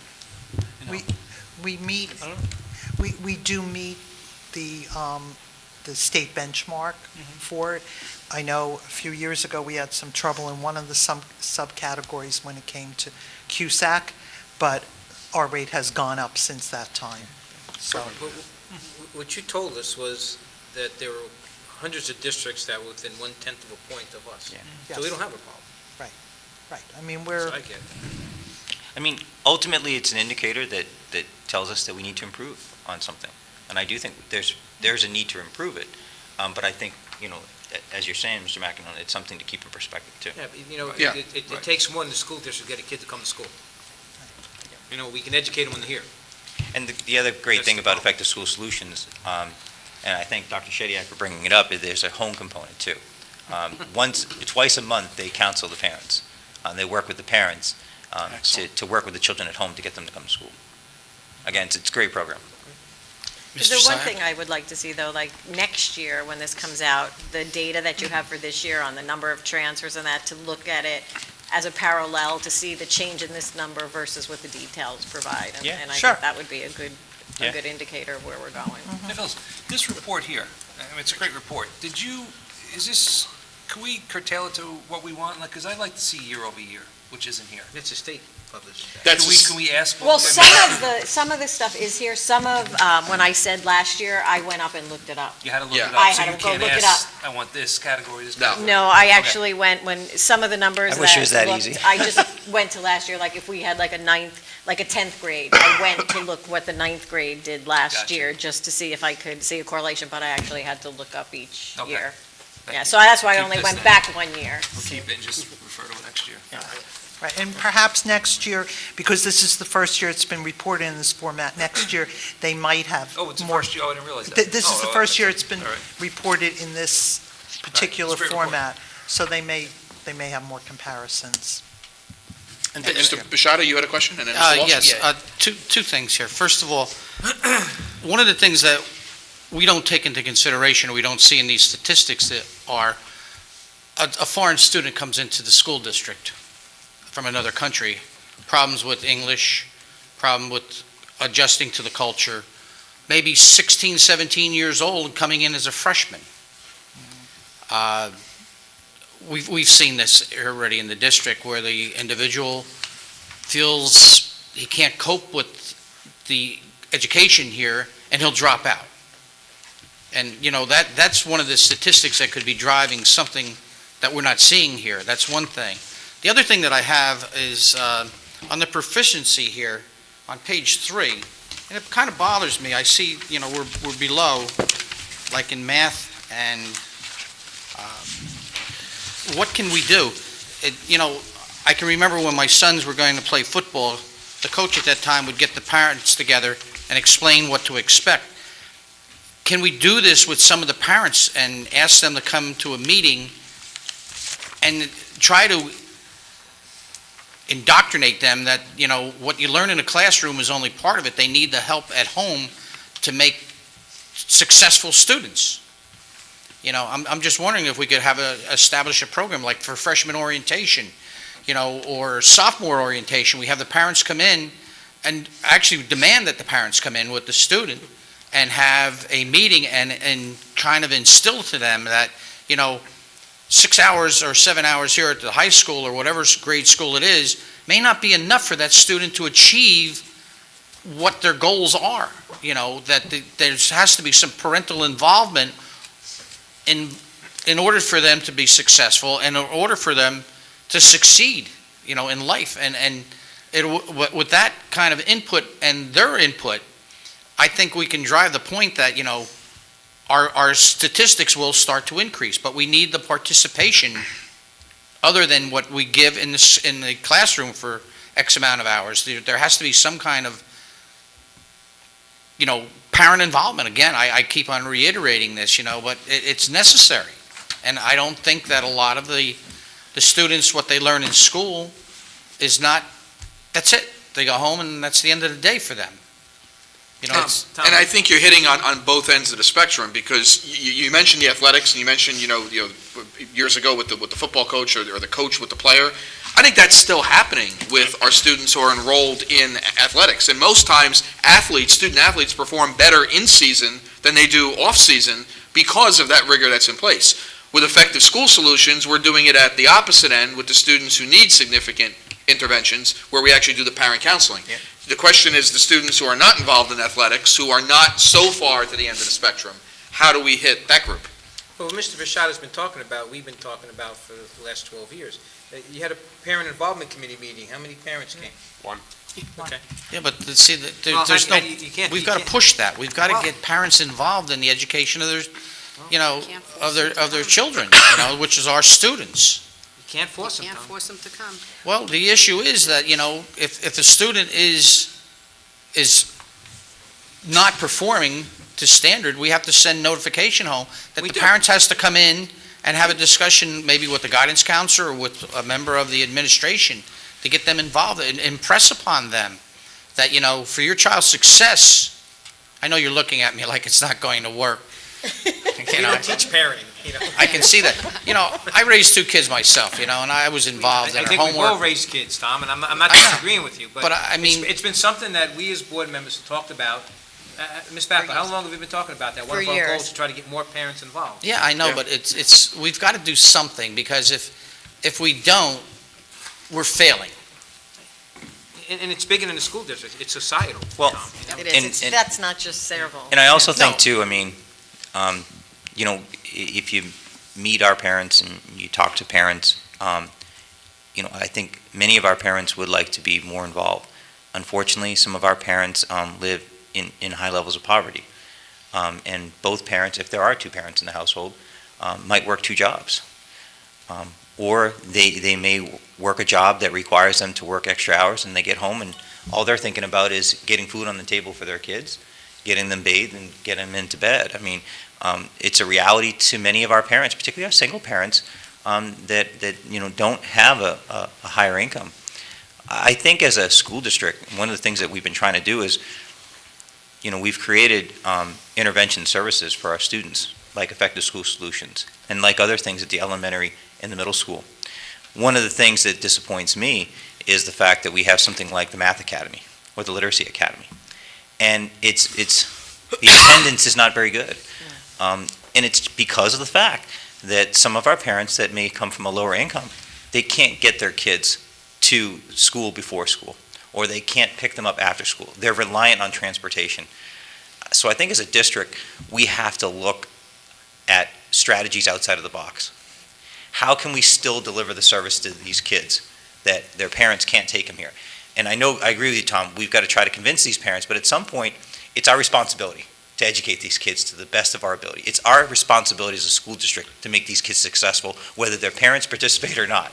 So we have to find ways to fund and create ways in which we can get our kids the services that they need. Because it breaks my heart to have a service like the Literacy Academy, and the kids that really need to attend it and participate in it are not getting there.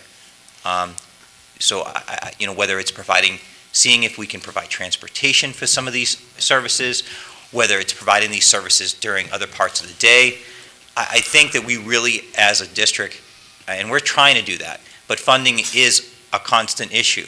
Find creative, outside-of-the-box ways of, in lieu of the fact that we may not get the support that we want, getting the kids the services that they need so that we can ensure their success.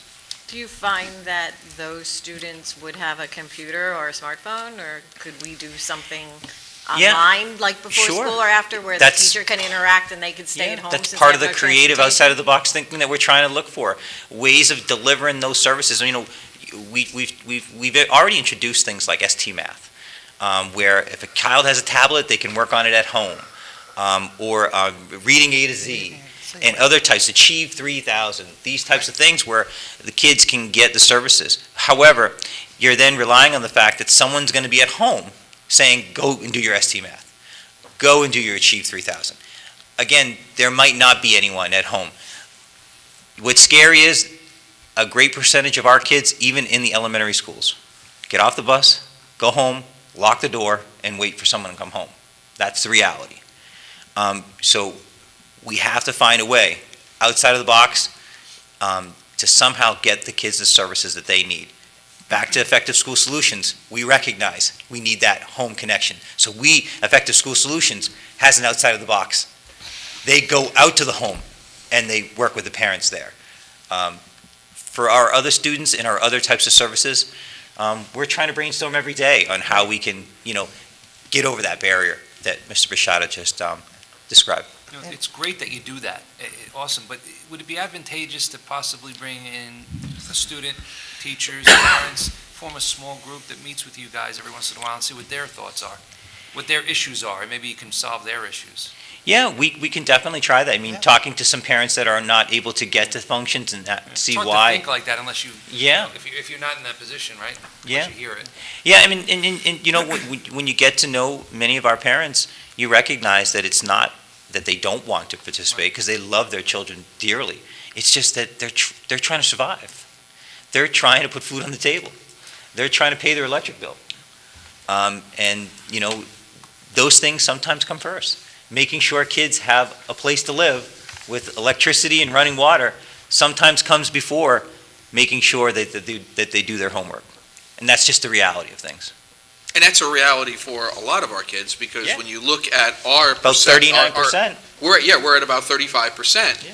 And I had you pulled a statistic a while ago, going back to 2000, Right. and I think in 2000, that number was what, 18%? 17%. It has doubled, it was after 2000, it's doubled in about 10 years. Our percentage, our So you're- free and reduced lunch. Our ELL population, I pulled up something for a report I'm working on for the state that I last did 3 years ago. Our ELL population has increased by 75%. And- We had 75 3 years ago, and we have about 130. And we're getting a greater number of people that are immigrating Right. from other countries. You know, last year, we had an influx of parents from different parts of South America. And we had a child come in that was 16 years old and never made it past the 4th grade. Right. So what do we do? You know, but I give our administrators and our teachers a ton of credit, as So well what as do you do? our school Well, counselors. what do you do? I just want to, We try to formulate the best program we can for that person. But do you put them in the high school?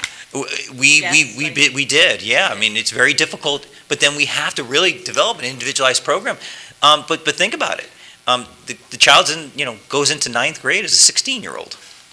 We've only now got 4 years to educate this child before the child's going to actually age out. So it's a very difficult situation, and you might think that that's an anomaly. It's not.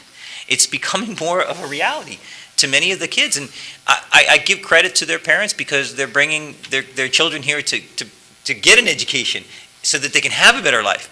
However, it's become very difficult for school districts like Sayreville to get these kids up to state expectations and standards. But no matter what, we put our hat on and we do it. And we are working with the immigrant parents. We're using Title III grant funds to have a parent program 2 nights a week for the parents of the immigrant Which is students. incredibly attended, by the way. Yes. You ever So- want to get uplifted, come see Stop this by. class. It's over in It the happens A-hole. usually around the same time we do our PIC meetings. Right. And I love just peeking in. Incredible people who are so excited to be here to learn English so that they can eventually help their kids. Mr. Walsh? yeah, I just want to reiterate, for all those reasons we just talked about, why we don't want to let these, and thank you for helping us understand these numbers today, but why we don't want to let them drive us for a special ed student who might need a couple extra years, who's entitled to go to he's 21, and he needs that. That gives a great Right. education for him. I'd rather have that than go up 1/10 of a point. We feel better about ourselves because we went up 1/10 of a point, but we're not helping the kid that just moved here and he's 16 going to high school, and maybe it don't work out, but we tried. We did our best. We're trying to do right for kids. That's the business we're in, to educate children. And, not every case is going to work out the best, but we're not going to turn our backs on these kids. We're not going to become a company that just worries about the bottom line. We're going to move these kids through in 4 years. 4 years. Okay, we got to get them out in 4 years for our graduation rate's high. We have some challenges here, but we're facing them. You saw the great teachers we had here today. And I can tell you the one thing they all have in common is they love these kids. You know what I mean? And I can tell you I have 3 boys here. I wouldn't want anyone else teaching my kids because they take on the challenges that are hard. They teach kids and my kid's a hard kid to teach. And he already put one teacher on an injured reserve this year, but they love them. They see through it. But I I think it was a 30-day IR too. But that's important that we're serving the kids, not worrying about, hey, we went up 1/10 of a point, so our percentiles now, moved up 20. That's not real progress, but it was enlightening to hear the numbers and understand them today, so that's. One other thing, I'm going to skip on page 19 about the suspension rate, 22.9%, I think it is. One of the issues that happened many years ago when I was on the board prior is that when we got our packet, we always had a listing of all the students by grade that were being suspended. what can we do, or how can we effectively lower this number in our district from suspensions, you know? What does it take? Well, first of all, we have met the expectation. We're below the state expectation in terms of suspension rate. Okay? And what is the state, because I didn't see that. I don't think that was one of the statistics that had a state. No, it's just. And that's the other thing I That don't is like a about this report on the statistic last page. There's a lot of statistics there that I'd love to see a state comparison on. Yeah, but if you remember... And if you don't know it offhand, it's fine, if you can get it to us. But if you remember, Mr. Syak, we used to Yeah. always receive that report based by grade, the student was suspended and what it was involved for. I mean, I think that's something that the board should have again, so we can look at and see what's actually going on, you know, whether it's a fight, late to class, whatever the issue may be, and maybe we can come up with some idea of getting, again, I keep on going back to it, the parents, because they're responsible for their children, which is our students. Well, in your board, on the portal before our meetings, you get, once a month, you get the highlights. And in the highlights, it gives the overall, not only does it give the security data, it gives you the suspension data too, per school, for that month, and we keep a running tally of that. You know, I happen to believe that our student suspension rate, while, again, it's always something that we're working on and trying to lower, it's, I think, very competitive with other school districts. And I know that we had this discussion just recently with regard to substance abuse. I think that Sayreville, again, you know, we have our incidences of it, but I think that in comparison to other districts, I think that you know, we're doing pretty well in preventing those types of problems. However, I agree that it's always something we want to improve upon, and it's always a topic of discussion with our administrators. How can we address behaviors, you know, in a proactive manner? How can we prevent infractions that might result in a suspension?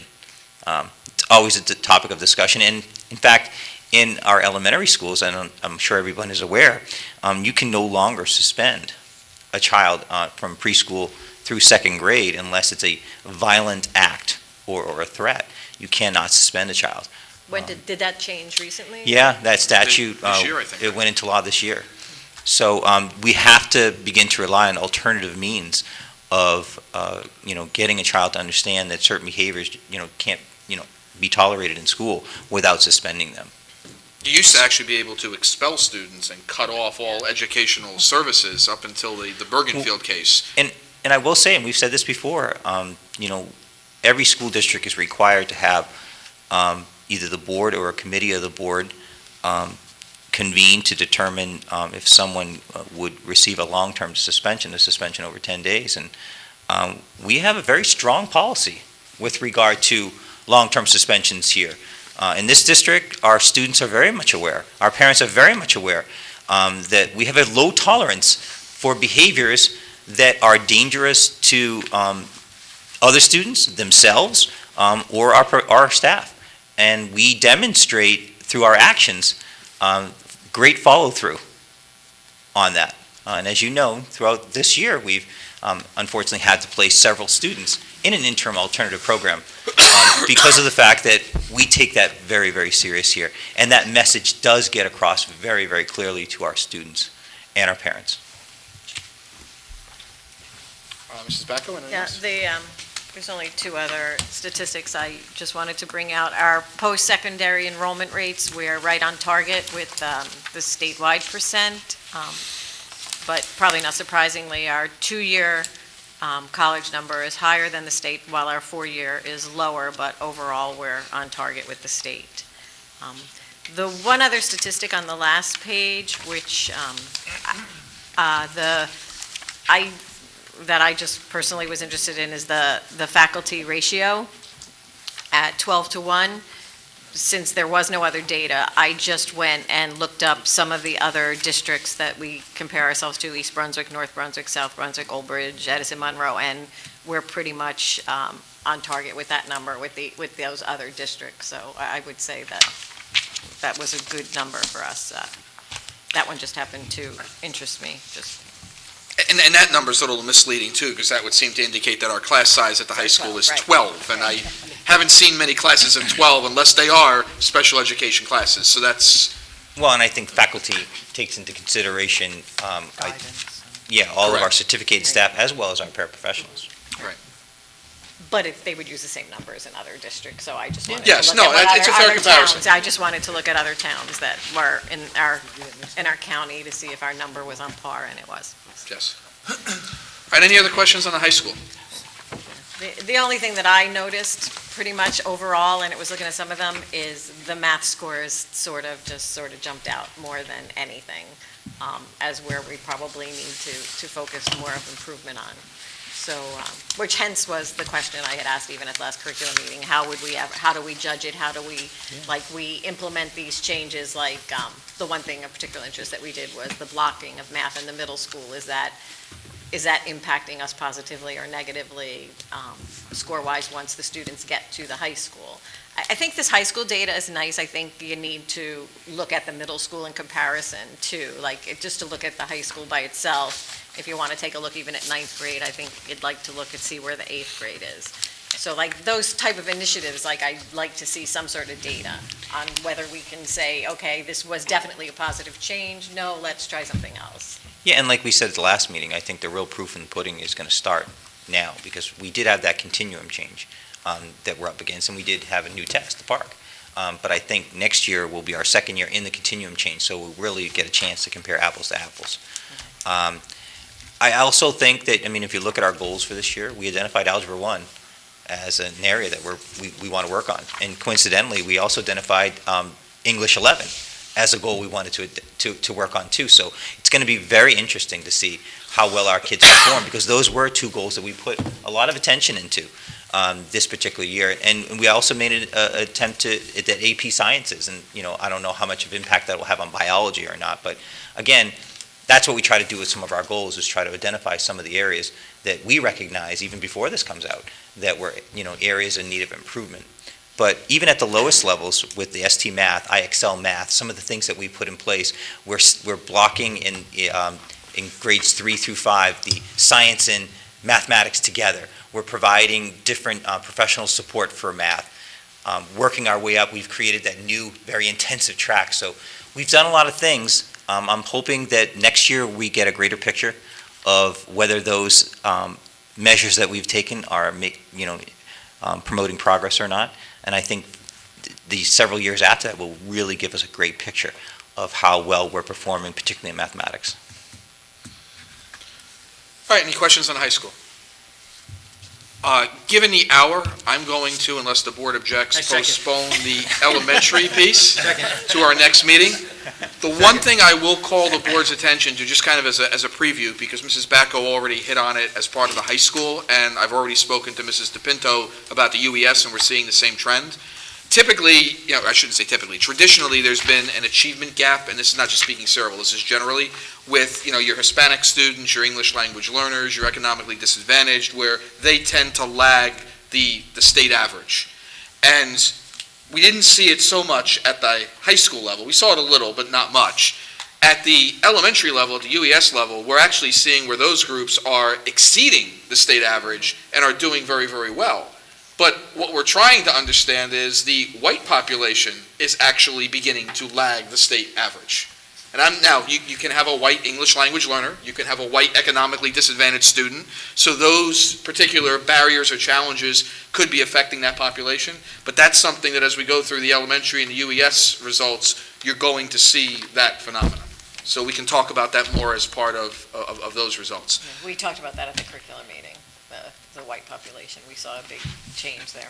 It's cyclical. And if I could also make a suggestion too, I value in those reports a great deal the trend charts. Mm-hmm. Exactly. Take a look at the trend charts, and I think Mrs. Bacco made a point of stating that you can use the previous years and go up a year to see how well the previous year did the following year. But look at those trends. I get more information from the trends than I do the other chart where it states what percentage meet expectations. As much as I want to compare ourselves to the state and so forth. I'd much rather compare how well our kids are doing from year to year, and so The forth. same So- cohort of students Yeah, as so they... pay particular attention, and this is my advice, to the trend graphs that you see. And the last piece on this is, as I said, Mrs. DePinto's doing the UES, Mrs. Bacco did the high school. I have a summary of the elementaries. I'm looking for a volunteer to do the middle school. Is anyone interested in stepping up?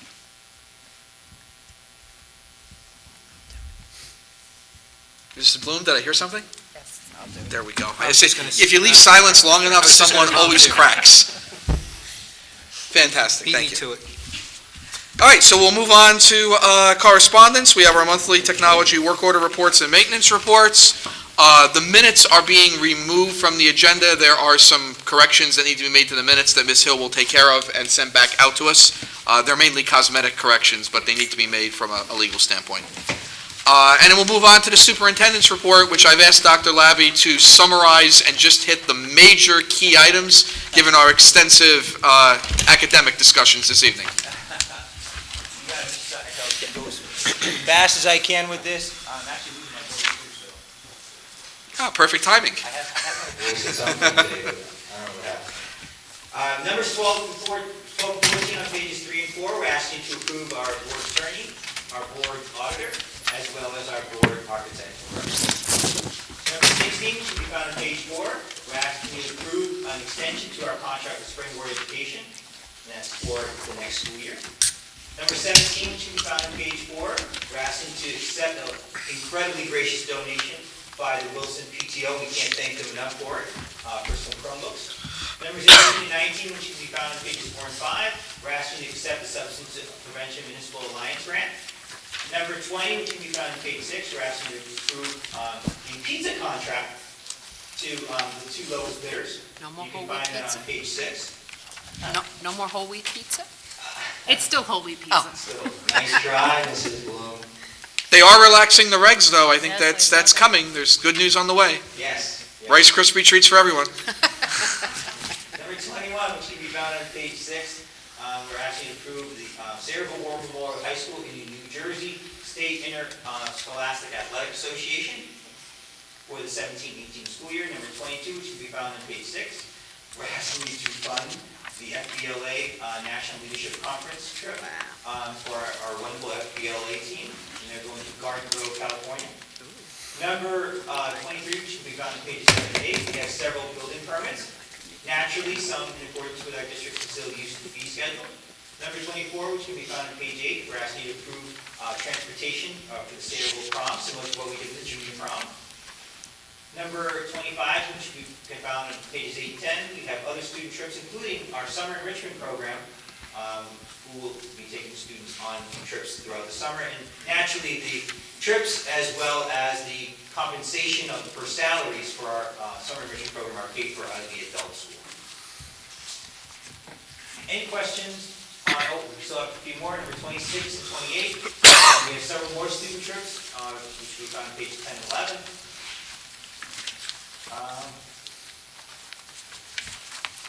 No, that slide should be in there. I think we ended with 25, correct? 26. 26 is the last one, the trips. Okay, the student trip, so 20. You might just not have it on your list. Yeah, 29 and 20, 30 are mistakes. Sorry about that slide. Pay no attention to the slide. Okay. No attention. Ended with 26, I'm sorry about that. Any questions on finance and infrastructure? I just have one question. With the Springboard, Yes. the before and after child care that we're providing, well, not providing, but we have a company to take care of it. Is there any statistic they had in their proposal would help students with their homework and, reading or math or whatever they needed? Is there any statistic that we found out yet that program has improved our students at all? I mean, we haven't put in a mechanism to track those kids. I'm sure that we can get the names of the children that are in the program and take a look at their testing scores or their grades and so forth to try and track that. I will say this, that our previous before and after care provider had about 250 students in the program. This one has well over 500 kids in the program. The reason I ask this, because we were just talking about education, and if this particular group is improving through their program, I mean, it's something that we should look at, or everybody should look We're at. definitely going to take a look at it. This was our first year with Springboard. We've witnessed a lot of positive things, but we've also received some feedback that is not quite as positive.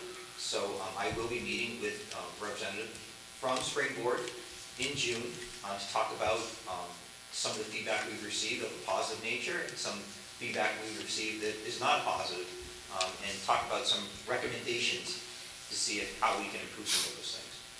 Thank you. Excuse me one second, Dr. Levy. Is it possible to just do a quick little survey for the parents to find out what they like and don't like and what they think needs improvement? We can certainly ask our Springboard provider to do that. In June, when I meet with them, I can ask them to provide a survey to all the students in the program. Okay, great, thank you. Dr. Levy, if I can add, as an administrator at just one of the 4 elementary schools, they are, at least at Eisenhower, they are consistent in their work with the homework. There's a set homework time. I know the students, we have to get picked up very early. Every student that leaves is leaving with the homework done. I have nothing but praise for them. They've been an excellent resource for us, for the teachers. They give us heads up as far as what issues students are having prior to the day beginning, and they work with us on a consistent basis. I'm extremely happy with what they provided for my building. And speaking just for my building, but the consistency that they give the students know what's going on with homework time right after snacks, and I've been very happy to work with them. They've been an excellent resource for us. And I've heard the same thing from other administrators. Another thing to point out that's real important is the fact that they do have a drop-in policy. So parents that are in a bind and they need childcare, there's a policy in which all they do is contact Springboard and they can drop their children off there for that particular day, even if they're not signed up to be a regular Springboard student. One other thing you might notice, that when we have school vacations, Springboard stays open and provides full day service for all of our students on spring break, part of the holiday break. Whenever we have a school holiday, Springboard is open so that the dozen or more parents that need someone to watch their children that they trust can do that for them. That's why you doubled the enrollment. And this summer, just a case in point, they're going to start providing services for our kids on June 26th. And then once our summer programs start up with Camp Excel and Summer Enrichment, they're going to provide wraparounds for that. So the kids can be dropped off before those programs, and kids can stay after those programs. And when those programs end, they're going to take the ball, and they're going to provide full-day services for those parents that need that all the way up until we start school on June 1st. I mean, September 8th. Whenever we start there, they'll be there for us. And I think this is a great service for our parents. And I do appreciate Dr. Aguilera's comments. However, we do, like anything, there are certain things that we need to work on. And we do have to embrace the feedback that we get from all of our parents. Feedback that's positive and feedback that might not be positive. Hey, Dr. Aguilera, if I may, I was in favor of bringing Springboard to the school district, but did you like BASC as a program, and do you think Springboard is improved, or do you think it's just level, they both do well? I like BASC, but I think that Springboard, there's no comparison. The level that they bring as far as the educational component is much more significant. Again, speaking just for my building. Of course. It's much more significant. And I'm seeing it with our more difficult students or students who have either family issues or just behavioral issues and so forth. They work very closely with our counselors, with the teachers, and they give us a heads up, hey, so-and-so came in and he wasn't, he was having a bad morning. So we were able to, even before that student went into the classroom, we were able to meet with them either as the administrator or the counselor and get that student back on track so that they were successful that day. And that helps. Terrific feedback, yeah. Thank you. Dr. Labby, is there an opportunity for us with the students who are taking the Springboard program over the summer to customize instruction to perhaps fill some gaps or some opportunities in their learning for September? We can definitely, we can take a look at that. I mean, we're hoping that Camp Excel does that. Right. But we can definitely look at that too. And I don't know the pricing for the summer program for for Springboard versus Camp Excel, and whether parents may choose one over the other. But if they're choosing the Springboard program, we can use it as an Well, we opportunity. gave parents that option. You know, Springboard is going to have a full-day program if they need it, if they have enough enrollment. Right. But we also don't want to take away kids from Camp Excel. Agreed. Or summer enrichment, because both of those programs have been very effective for us. Agreed.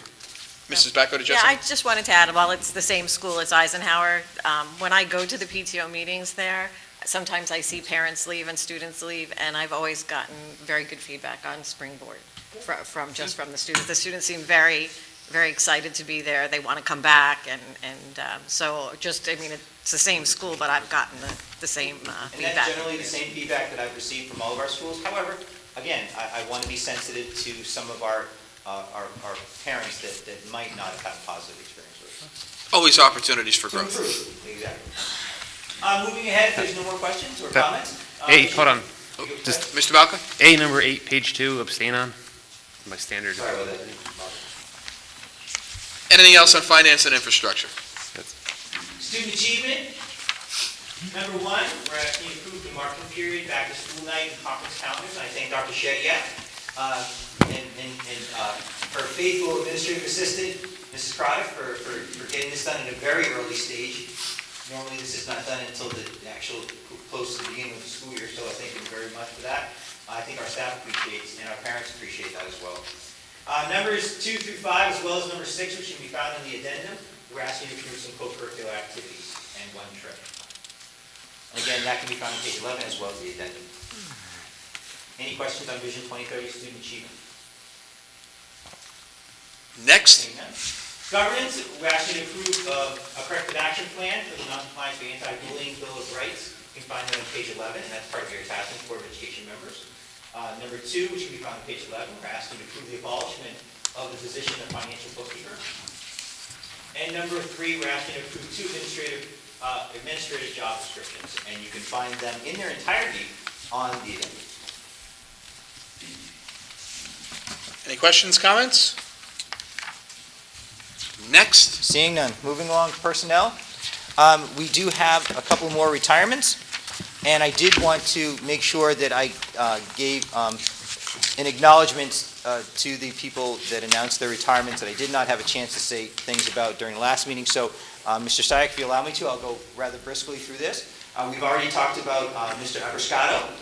Obviously, Mr. Abiscato, Mrs. Bloom mentioned today that he will be retiring.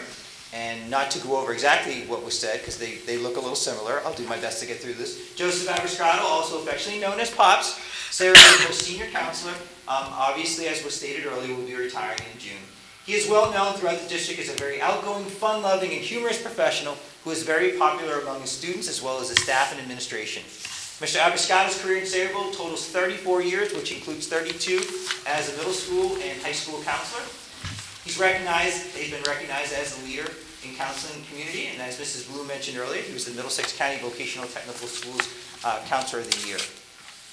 In addition to his professional duties, he was an assistant coach for the boys and girls basketball, softball, and track teams. He also coached the freshman boys soccer team, was a driver's education instructor and a home instructor for many, many years. As you can see, Joe's talents are endless. His qualities, cooperation, integrity, respect, and fairness are just a few of the many adjectives that describe his character. Mr. Abiscato's positive attitude, sense of humor, strong work ethic, flexibility, and commitment have enriched and enhanced many lives of the students and faculty and administration at the high school and the middle school. He will certainly be missed. I've had the opportunity to work with Mr. Abiscato since I've come into the district, and he's been an absolute joy. He's, someone that I would consider a friend. Being a Boston Red Sox fan and him being a devout New York Yankee fan, we've had some very interesting conversations about that subject matter. So I certainly will miss Pops. He's made an indelible impact on me as well as many staff members and students in the district. So congratulations to Mr. Abiscato, and we wish him nothing but the best in his retirement. Joanne Young. Joanne Young will be retiring at the end of the school year after 17 years working in the district. She started out as a paraprofessional for 5 years and then transferred to the support secretary position in the transportation department. She's been there for the past 12 years. Joanne opens the office, greets everyone, and never fails to brighten everyone's day. Her dedication to the Sayreville Board of Education has made the transition for the new Director of Transportation far easier. We all will miss her sense of humor, which has been a calming force, and we would all like to wish her much health and happiness in her retirement. So again, we congratulate and we wish nothing but the very best for Ms. Joanne Young from our Transportation Department. We do have some retirements that are announced in this agenda, beginning with Lori Rosen. Lori Rosen has been a teacher in the Sayreville School District for 29 years. She is a graduate of Rutgers University since her hire in 1988 and has taught Spanish 1, Spanish 2, and Spanish 2 to the students at the Sayreville War Memorial High School. Over the years, Mrs. Rosen has seen literally 3,000 to 4,000 students walk through her door. When you ask the children about her, they'll always have the same response. She is passionate about what she does. Lori is all about the kids and has always been the consummate professional in her tenure at the high school. Over the years, she has been called upon to wear many hats at the high school: teacher, advisor, interpreter, mentor, and her biggest role, friend and colleague to many. We wish her nothing but the very best, and we want her to know that we're going to miss her dearly. But again, congratulations to Mrs. Rosen, and we wish her nothing but health and prosperity in her retirement. Getna Menzel, affectionately known as Tana, has been a valued member of the Eisenhower family for 30 years. To put her career in perspective, during her time as a cafeteria playground aide, Tana has worked for 5 different superintendents and 4 different principals. A parent recently commented that Miss Tana is her daughter's favorite person at lunch. Mom told her that she wasn't surprised because Miss Tana had been her favorite person at lunch when she attended the Eisenhower School. The love and appreciation for Tana truly spans generations. In 2000, Mrs. Menzel received a board commendation for successfully performing the Heimlich maneuver to dislodge a piece of candy from a child's throat, saving her life. Principals have described her as a conscientious, cooperative, a team player, effective, reliable, responsible, and incredibly valuable and dependable employee. In short, Tana has been an asset to the Eisenhower community and the district for the last 30 years. Her experience and dedication to the school and the children will be greatly missed. However, we wish her a happy and very healthy retirement. So congratulations to Ms. Menzel in her retirement. And again, we wish her nothing but the very best in her retirement. Moving along, we do have a resignation that we're asking you to approve as well. You can find that on page 12. Numbers 4 through 5 and number 12, we're asking you to approve several leave of absences for not only this year, but for next year. Number 6 and 13, which can be found on page 13 in the addendum, we're asking you to approve the Assistant Business Administrator, which is a new position, as well as the Special Education Teacher at the Arlo School for the 2017-18 school year. Number 7, we're asking you to approve the renewal of all certificated staff members in the district on pages 13. You can find all of those names in attachment A. Once again, that is number 7, approval to renew certificated staff members. Numbers 8 and 9, as well as 17, which can be found on page 13 and the addendum. We're asking you to approve staff members to work at Camp Excel during the summer, as well as summer IEP work and the Summer Enrichment Program. As I mentioned earlier, the Summer Enrichment Program is funded by the Adult School Program.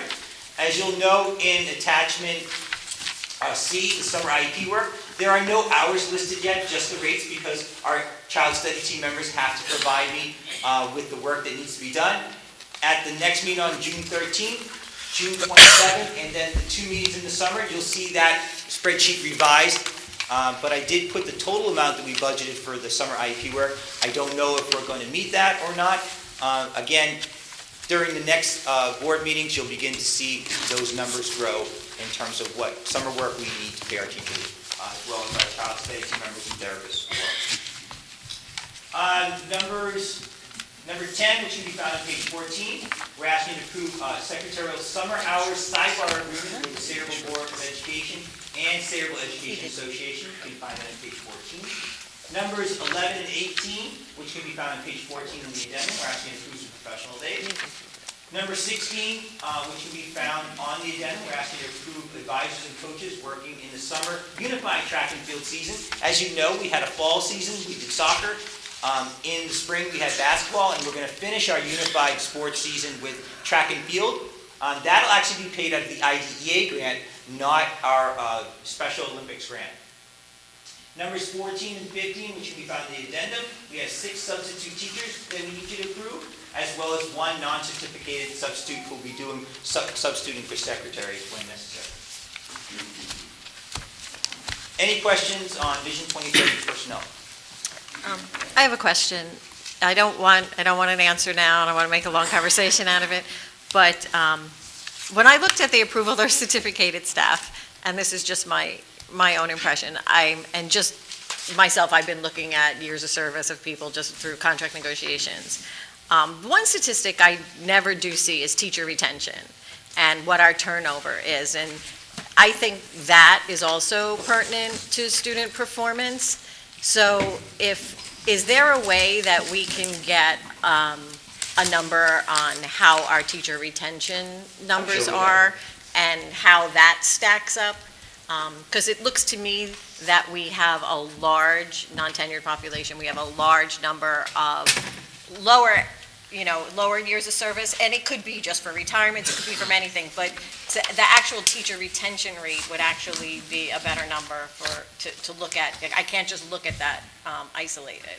So that would be a number I look at, that isn't provided here. Yeah, we can try to work that out. Thanks. Any other comments on personnel? D number 7, abstain on page 13, Vicky Kilpatrick. Any other comments on personnel? Just one for me. I want to congratulate all of our retirees and thank them for a lifetime of service that they've given to the Sayreville Public School children. Also on a personal note, and I know Mr. Walsh joins me in this one, I do want to recognize Mrs. Rosen, who at the time was Miss Adamowski. We were actually part of her first Spanish class when Mr. Walsh and I were in 8th grade. And I recently did a trip to Costa Rica, and I was speaking some Spanish with the local residents, and one of the superintendents who I was with asked me where I learned Spanish. And I initially said, well, I learned it in high school, and then all of a sudden it hit me. I said, I learned Spanish from 3 Polacks. I said, Senorita Adamowski, Senorita Krakowski, and Senora Voronski. I said, that's how I learned my Spanish. Which maybe is why the locals didn't understand the word I was saying, but I sounded good. So congratulations to Mrs. Rosen on a career well-served and well-lived. Mariachi Los Dragones. Mariachi Los Dragones! It's a Denver thing. We'll fill you in. Before you approve the superintendent's report, I'll open up to public. If you wish to speak, please come to the microphone and state your name and address for the record. Just on the agenda, yes.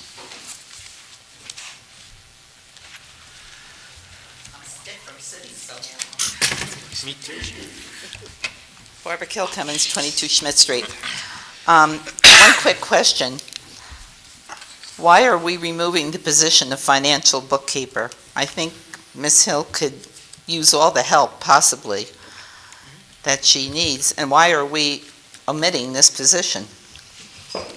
Ms. Hill, do you want to respond? Do you want me to respond? I can respond. Okay. We're eliminating that position, and we're adding the assistant business administrator position for a more higher level accounting position in the business office.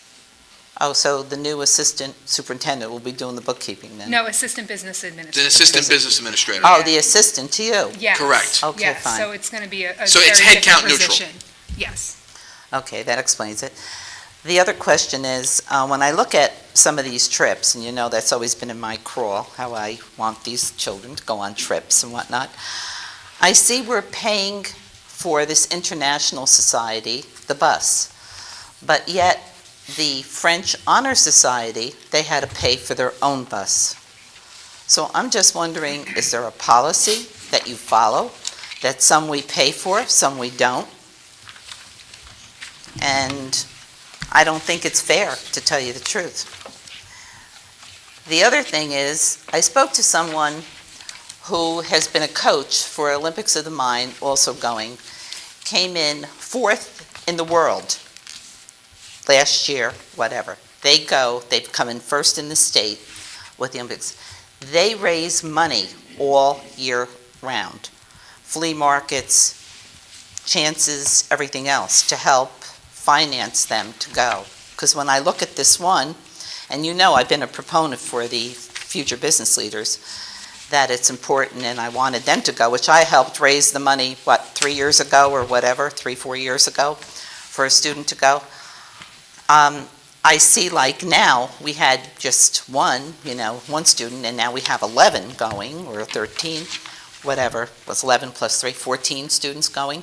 So 14 students going. And for them also to either have fundraisers to help supplement, because it could become very expensive for the board to be doing this. And I don't mind paying, that's not my point. All I want to do is to be consistent. And when I find we pay for one and not the other, and whatever, it's not fair. That's all. And I know it's not part of the agenda, but it is. Basically, it started with Zachary Corby, whatever. Mr. Corby. Mr. Corby. Zach Corby. I really compliment that young man. And coming here all these years to Board of Education meetings and whatnot, and having seen representatives from the Student Council, by far, he is one of the most exceptional and very, very informative. In fact, I think he informed the board, and he even informed some of the administrators to know what's going on in the school, or even how the students, their perspective, or how they feel, and all. And I found him extremely informative and very articulate. That's it. Thank you. I will pass that on to Mr. Corby. Anyone else for public? Okay, hearing none, we'll close public, and I'll take a motion to approve the superintendent's report. So moved. By Mr. Bishada, do I have a second? Second. By Mrs. Bloom. Any comments on the superintendent's report? Fine report. Fine report. Excellent. Roll call, please. Mr. Balka? Yes, with exceptions noted. Mrs. Bacco? Yes. Mr. Bishada? Yes. Mrs. Bloom? Yes, but I'm required to abstain on D number 7 for Kevin Bloom.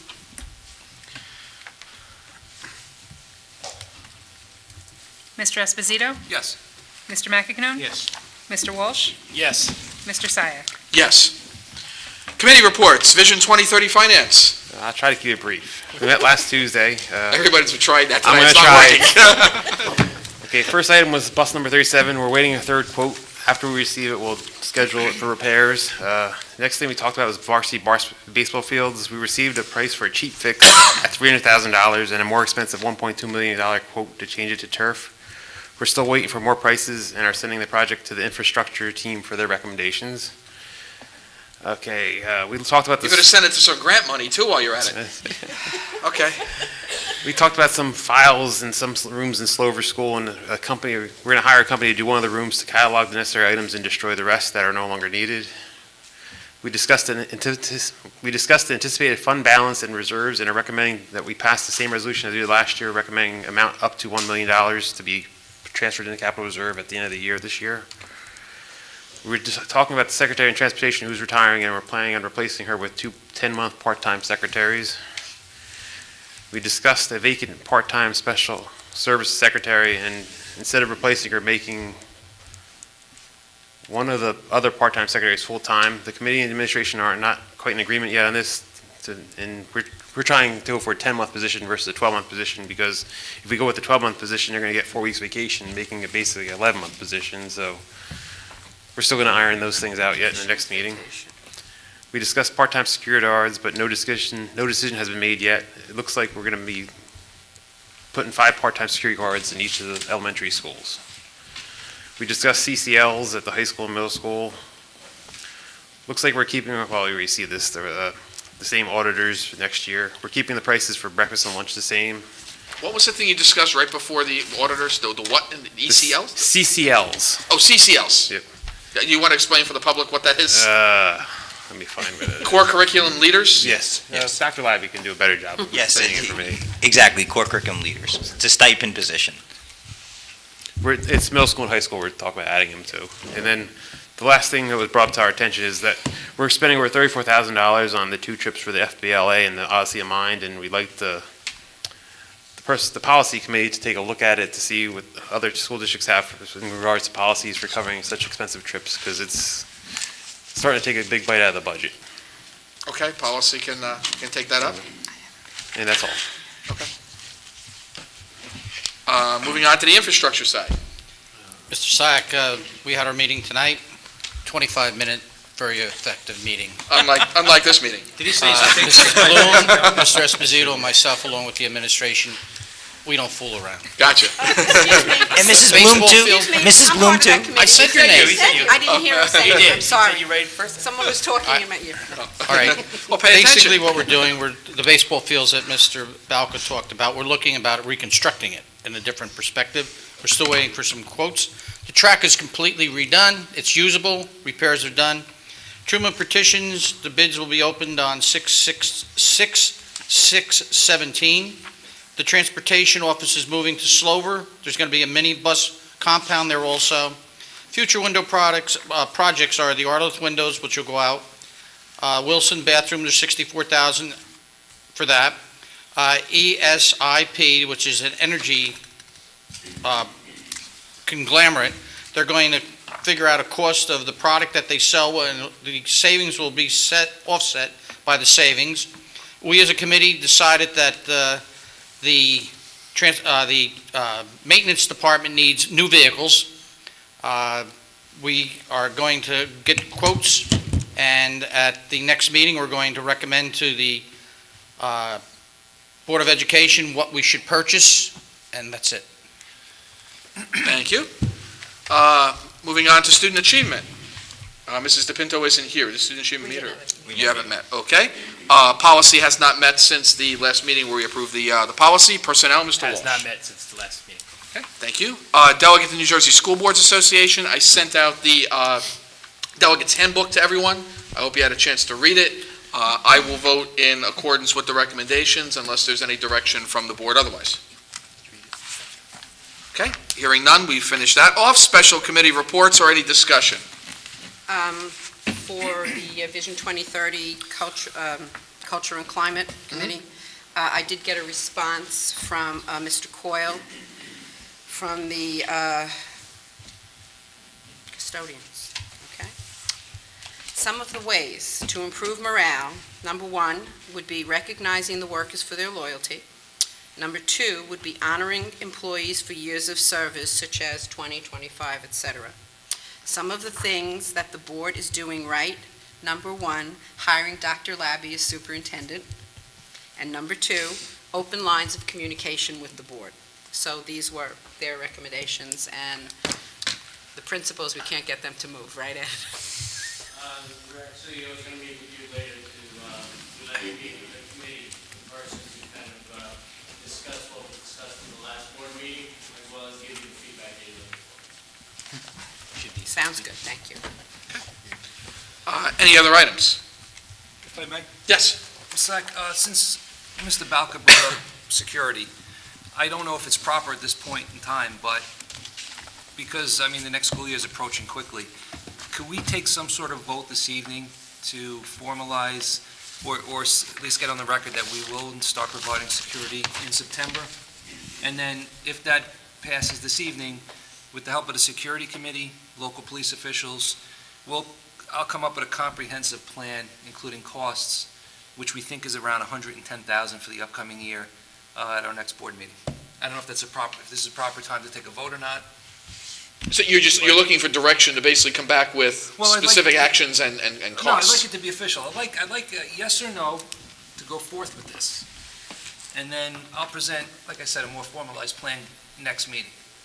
As the, the duties, responsibilities, et cetera, of the guards, of the security personnel. Mr. Sack, may Yes.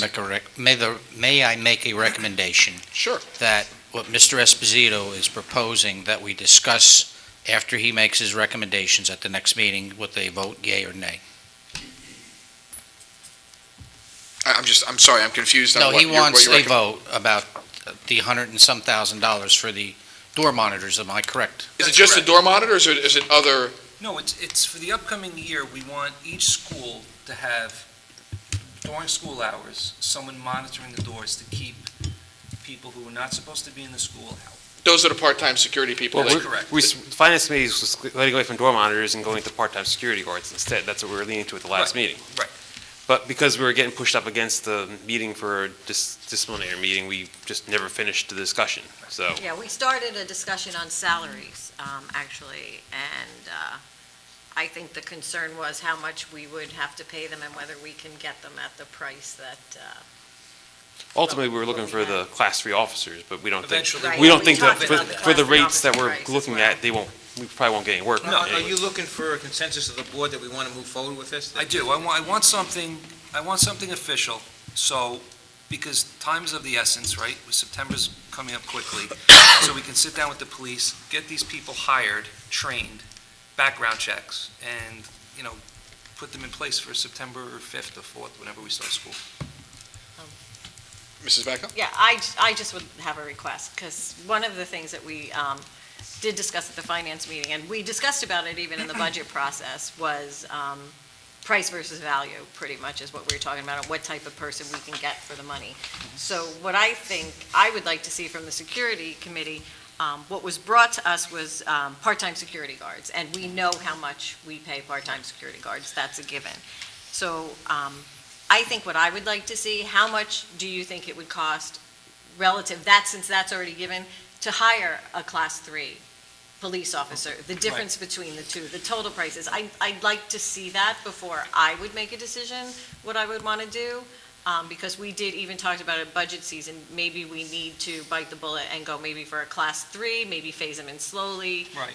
And to see how it worked. To kind of answer your question, we can't, Class 3 isn't, we're not allowed to have a Class 3 officer yet. It's not official. The state hasn't provided all the parameters for us to do that yet. Our thought was, and along with the chief of police and the committee, was to hire retired police officers, okay, in this position, and then transform them into Class 3 later on. It could be a year, it could be 2 years, but these people would be in place, so we wouldn't have, we'd have the right personnel there, we just have to make them Class 3 at the time. Right, and Mr. McEnone actually was at the finance meeting, and we had talked about it. It was the salary that we were talking about. We have a set salary, and I think he had said he wasn't sure that we were going to be able to get what you were looking for at the price We'd asked that we question had. to the chief at the Right. last meeting, and he didn't know because the state hasn't given them guidelines yet. We know that the type Class 3 officers will be retired police officers that will fall under the chief of police for training and certification, but will work for the school district. And he believed, and I believe him to be correct, that you're not going to get those people for less than $40 an hour. And that was the Well, concern. he said 25 to 50, so you want to round it off to 35, 40 now, right? But I would suggest is what we think we want to do is to put those part-time security guards in there now that have a body in there. And then when the state comes up and says this is an active program, that we can make that transition one school at a time.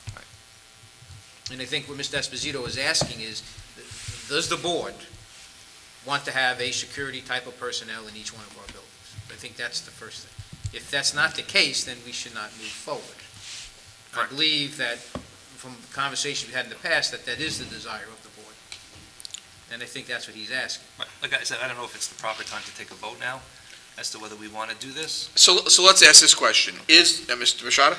Just one thing, one of the issues that was brought up with the Finance Committee is that, and Dr. Labby can verify this, that we, not only having a security person at the door, but that person will have other tasks to perform besides just monitoring the door, identification, and letting that person, am I correct, Dr. Labby? Well, I mean, if there's a crisis going on and the security guard needs to go to that crisis, yeah.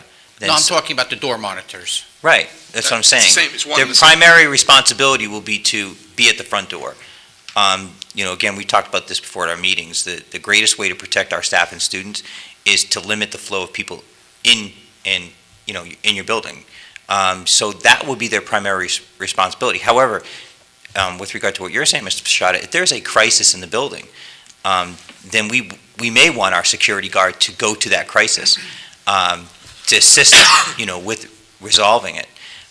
While that security guard does so, then we would have somebody else cover the door while they go and take care of that. But the primary responsibility would be to be at the front door. We have a new software that we purchased, that we budgeted for, called Hall Pass.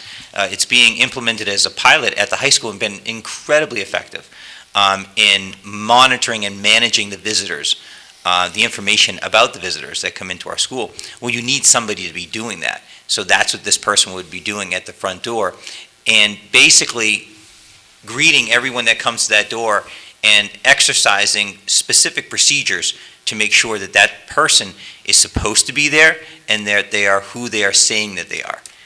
And I think that that's the number one deterrent in anyone coming into a school trying to do any type of harm. When they see this person and they're greeted with this type of procedure, I think they're going to think twice. I don't know if anybody saw the footage just recently about the tragic events that happened in California. That person walked into that school without any resistance. That person was buzzed in, went right to the main office, signed in, and went down the hallway, and he killed 2 people. Again, the number one way to prevent harm to our staff and students is to really scrutinize the people that come into those buildings. And I think these security guards are going to enable us to do that. Scrutinize and minimize. Right, but we're talking about security guards, because we originally were talking about door monitors. Now we've switched, and that's correct. 'Cause I don't look at that as the same. Yeah, that's what we want. Yeah, because I don't look at those two as the same type. No, you're right. Right. Well, initially, early in the budget process, Right, right.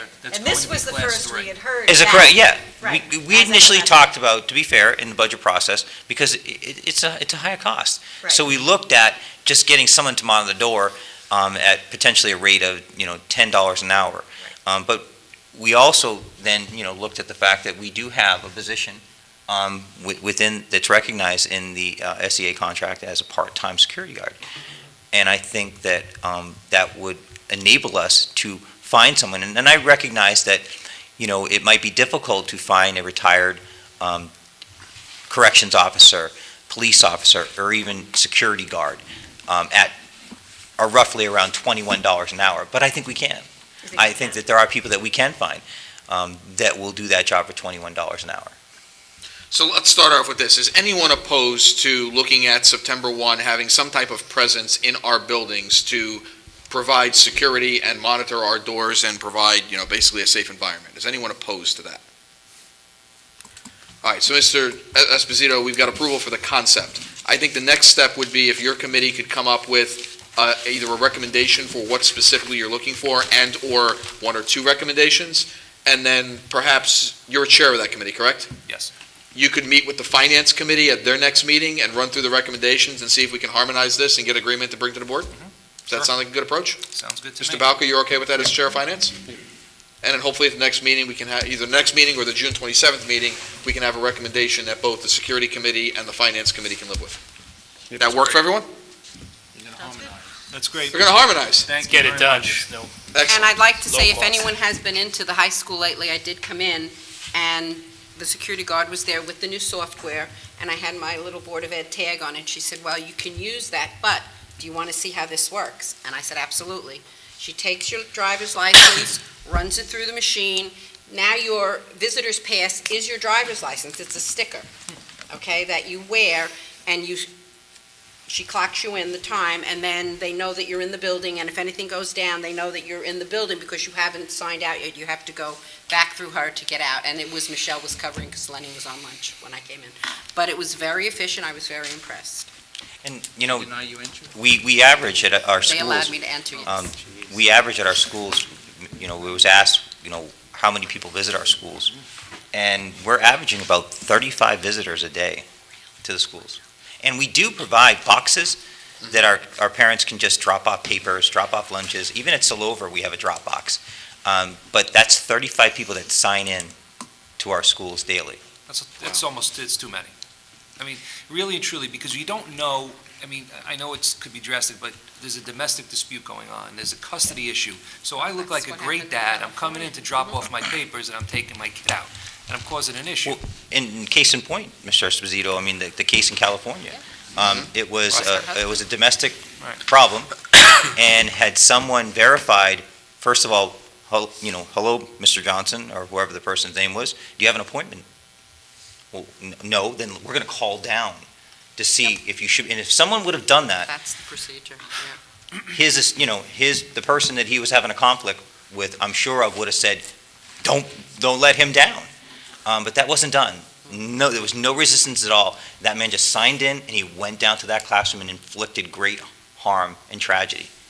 Well, I know even here at the high school, the policy always was you could not disturb a teacher during class. If someone came, like from my yearbook company, she had to wait until it was my break. They would call me and say, she's here, when are you free? Or And our administrators have a directive from me that no one is to come in unannounced.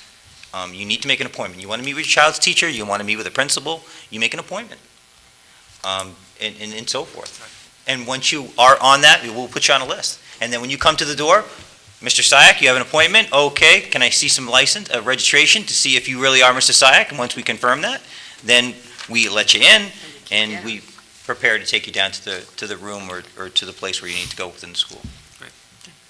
Thank you very much. Thank you, Mr. Esposito. Anything else?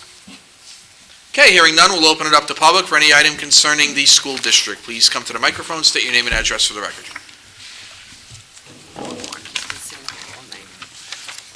Hi, Mark Bongiovanni, 44 Salem Hill Road in the Township of Howell, Monmouth County.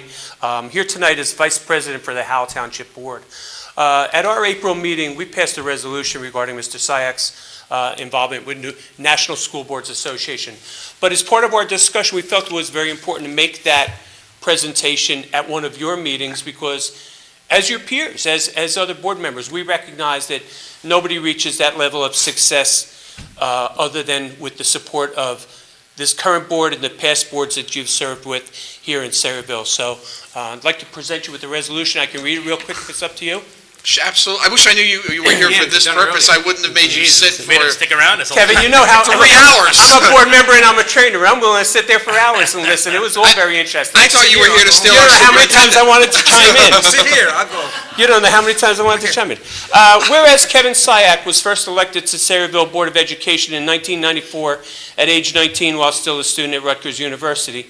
And whereas Kevin Syak has served as board president of the Sayreville Board of Education, as the president of New Jersey School Boards Association and many other state association positions. And whereas Kevin Syak has served for many years as a vocal advocate of legislative and educational issues, as a member of the Board of Directors for National School Boards Association. And whereas Kevin Syak was elected as the first New Jersey representative in 50 years to serve as the president of the National School Boards Association, now therefore be it resolved that the Howell Township Board of Education recognizes and congratulates and thanks Kevin Syak for his dedication to the children of Sayreville, the children of New Jersey, and now all the children of this United States. Adopted by the Howell Township Board of Education at their regular board meeting, April 19th, signed by Board President Tim O'Brien and Board Vice President Mark Bongiovanni. Wow.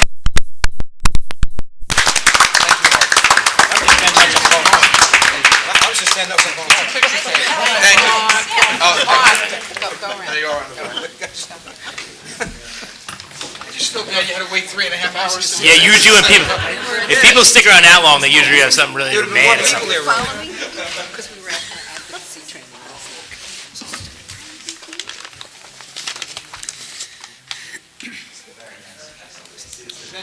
Hey, thank you, board. That's very nice. I took notes. Don't feel up, don't. Anyone else for public? Okay, hearing none, we'll close public, and I'll entertain a long overdue motion to adjourn. So moved. By Mrs. Bloom, do I have a second by Mr. Walsh? All in favor? Aye, opposed, carried.